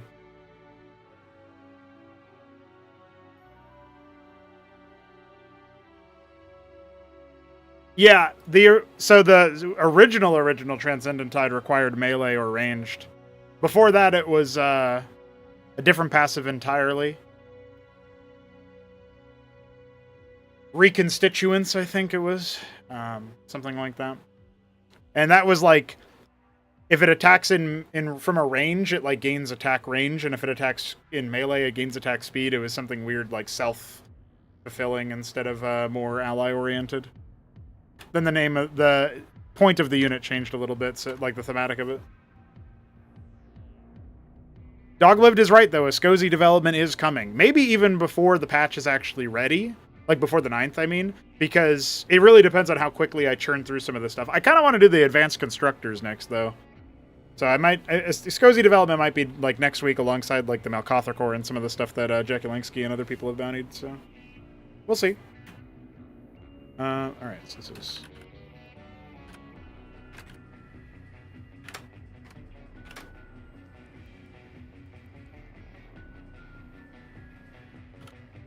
$35.26.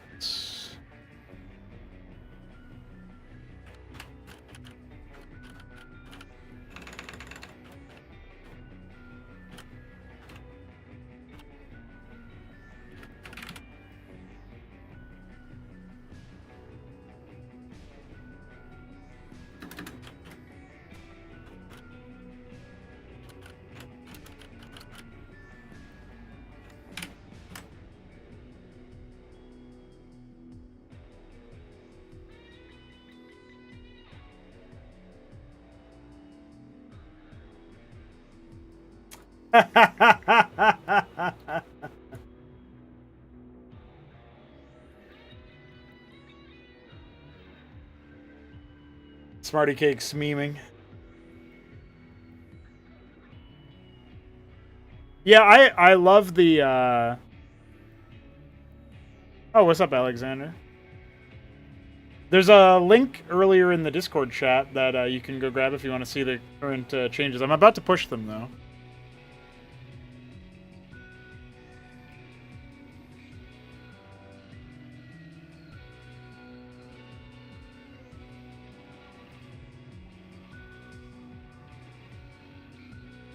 Oh, I guess that should be part of the weapon fire or something, shouldn't it?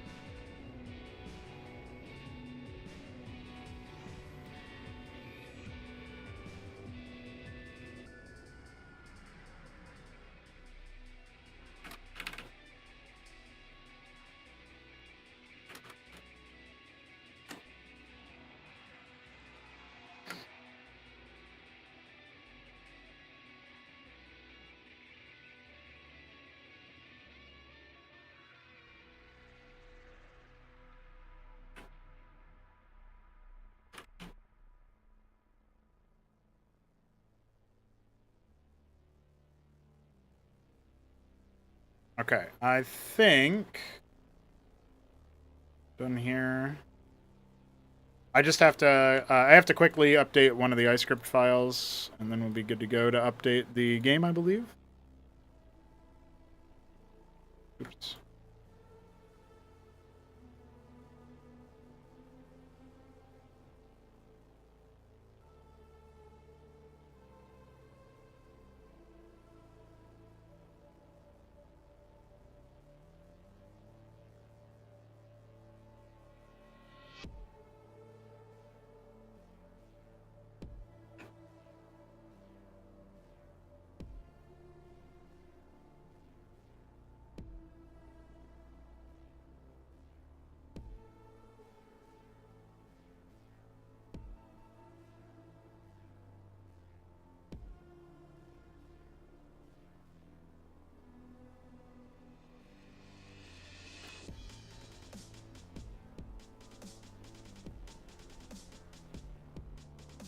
I can post it again.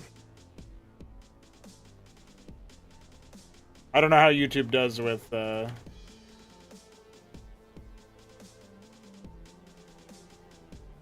don't know how YouTube does with like showing you previous chats before you were brought in.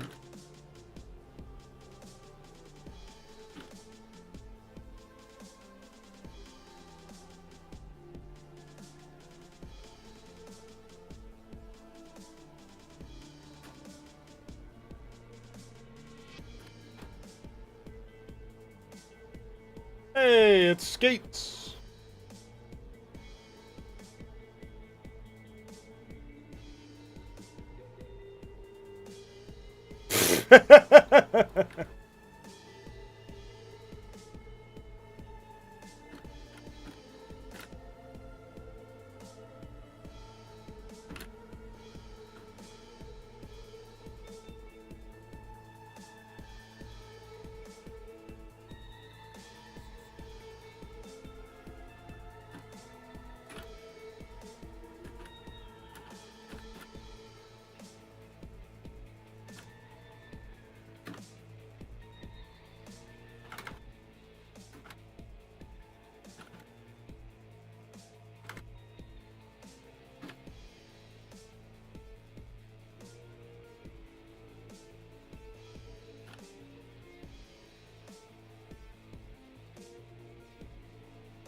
What's going on, Peasons?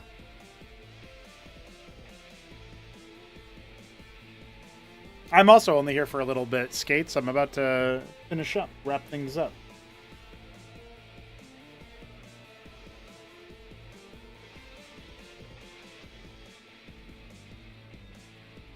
What's changing about Toss? I'm just making it so that they have a little bit, like, it's harder to get to the Optecton and to the Ancestral Archives, but you get better Patriarch and Archon for your troubles. You get better Sycophant, tweaked Potentate, a little bit more like stat stick, spammable unit, sort of. Nothing about the Pariah or Mind Tyrant has changed. I haven't changed anything about any of the Unitary Union units, or the Monument of Sin, or its units. The analog is now a lot more spammable. Kind of interesting. We'll see if that comes to pass in any way. Magister and Epigraph got slight HP buffs. Panoptis, Gladius got slight time cost reductions.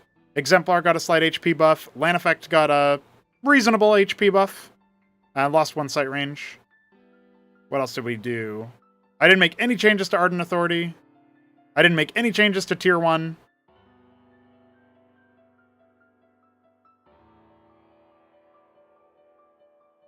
Charlatan got slightly faster attack speed. Bargus got 1 more weapon range. Really minor buffs there.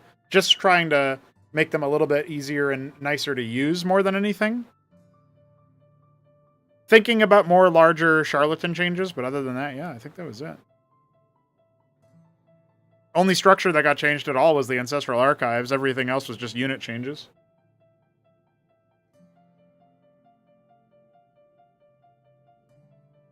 Yeah, so the Ancestral Archives now costs... Oh, I didn't change the structure on the website. The Ancestral Archives is plus 100 gas for its cost. What the fuck? That's an ancient thing. Let's see. It takes 10 more seconds to build and 100 more Vespine. Really nominal changes to it. But the Optecton also takes 10 more seconds to build. So it's like just pushing it further and further away from Optecton monocomp by also giving you better Patriarch and Archon and making it a bit harder to get the Ancestral. The reason why, like, we might change that even more and keep pushing that away. It really depends on how the play shakes up. But I think by increasing how powerful, like, Prostration Stage units are, I'll probably think about if the Unitary Union needs anything. I think, like, when the Ancestral Archives takes more effort to get to, the Unitary Union becomes a more attractive structure because it has Unar and Architect, which are really powerful mid-range and long-range units, but we don't really see them used that much because the Ancestral has Optectons, and so that's what you go for. But with Ancestral and Optecton being less attractive, I think that the Unitary Union automatically becomes more attractive. About the Argosy, I don't really know. It seems like it was in an okay spot. I don't know if the changes that I made will end up making much of a difference at all. I think Stargate play versus Zerg is pretty neat. That's why I buffed the Laneffect armor and HP, so that they would be a little bit more durable versus things like Nathracors. And I think, Panoptis being a bit cheaper in terms of build time is interesting. Gladius, Exemplar, all of those units seem like they're in a pretty reasonable spot, just making it a little bit more attractive to go for them. Seems like a fine tactic. Yeah. So we'll see if these changes move the needle enough. But more changes can always come down the pipe later, or I can make changes to the changes, tweak them finally.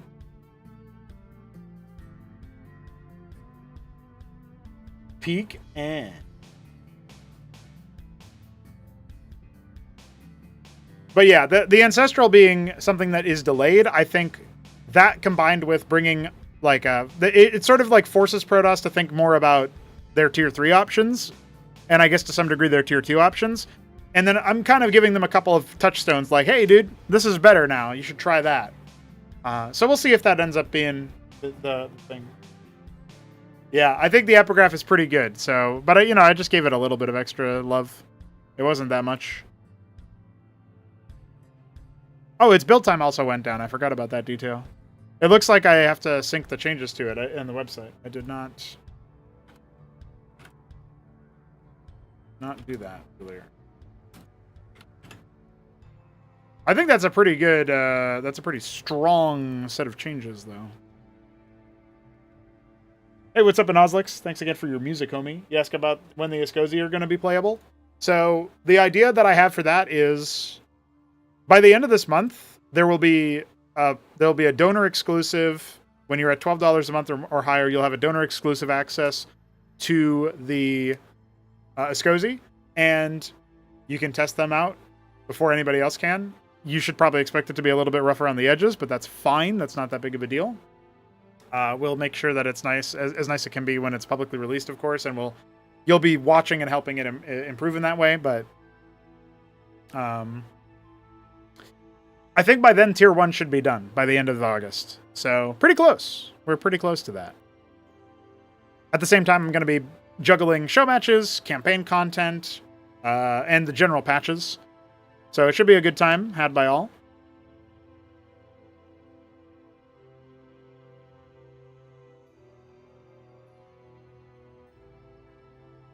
Alrighty.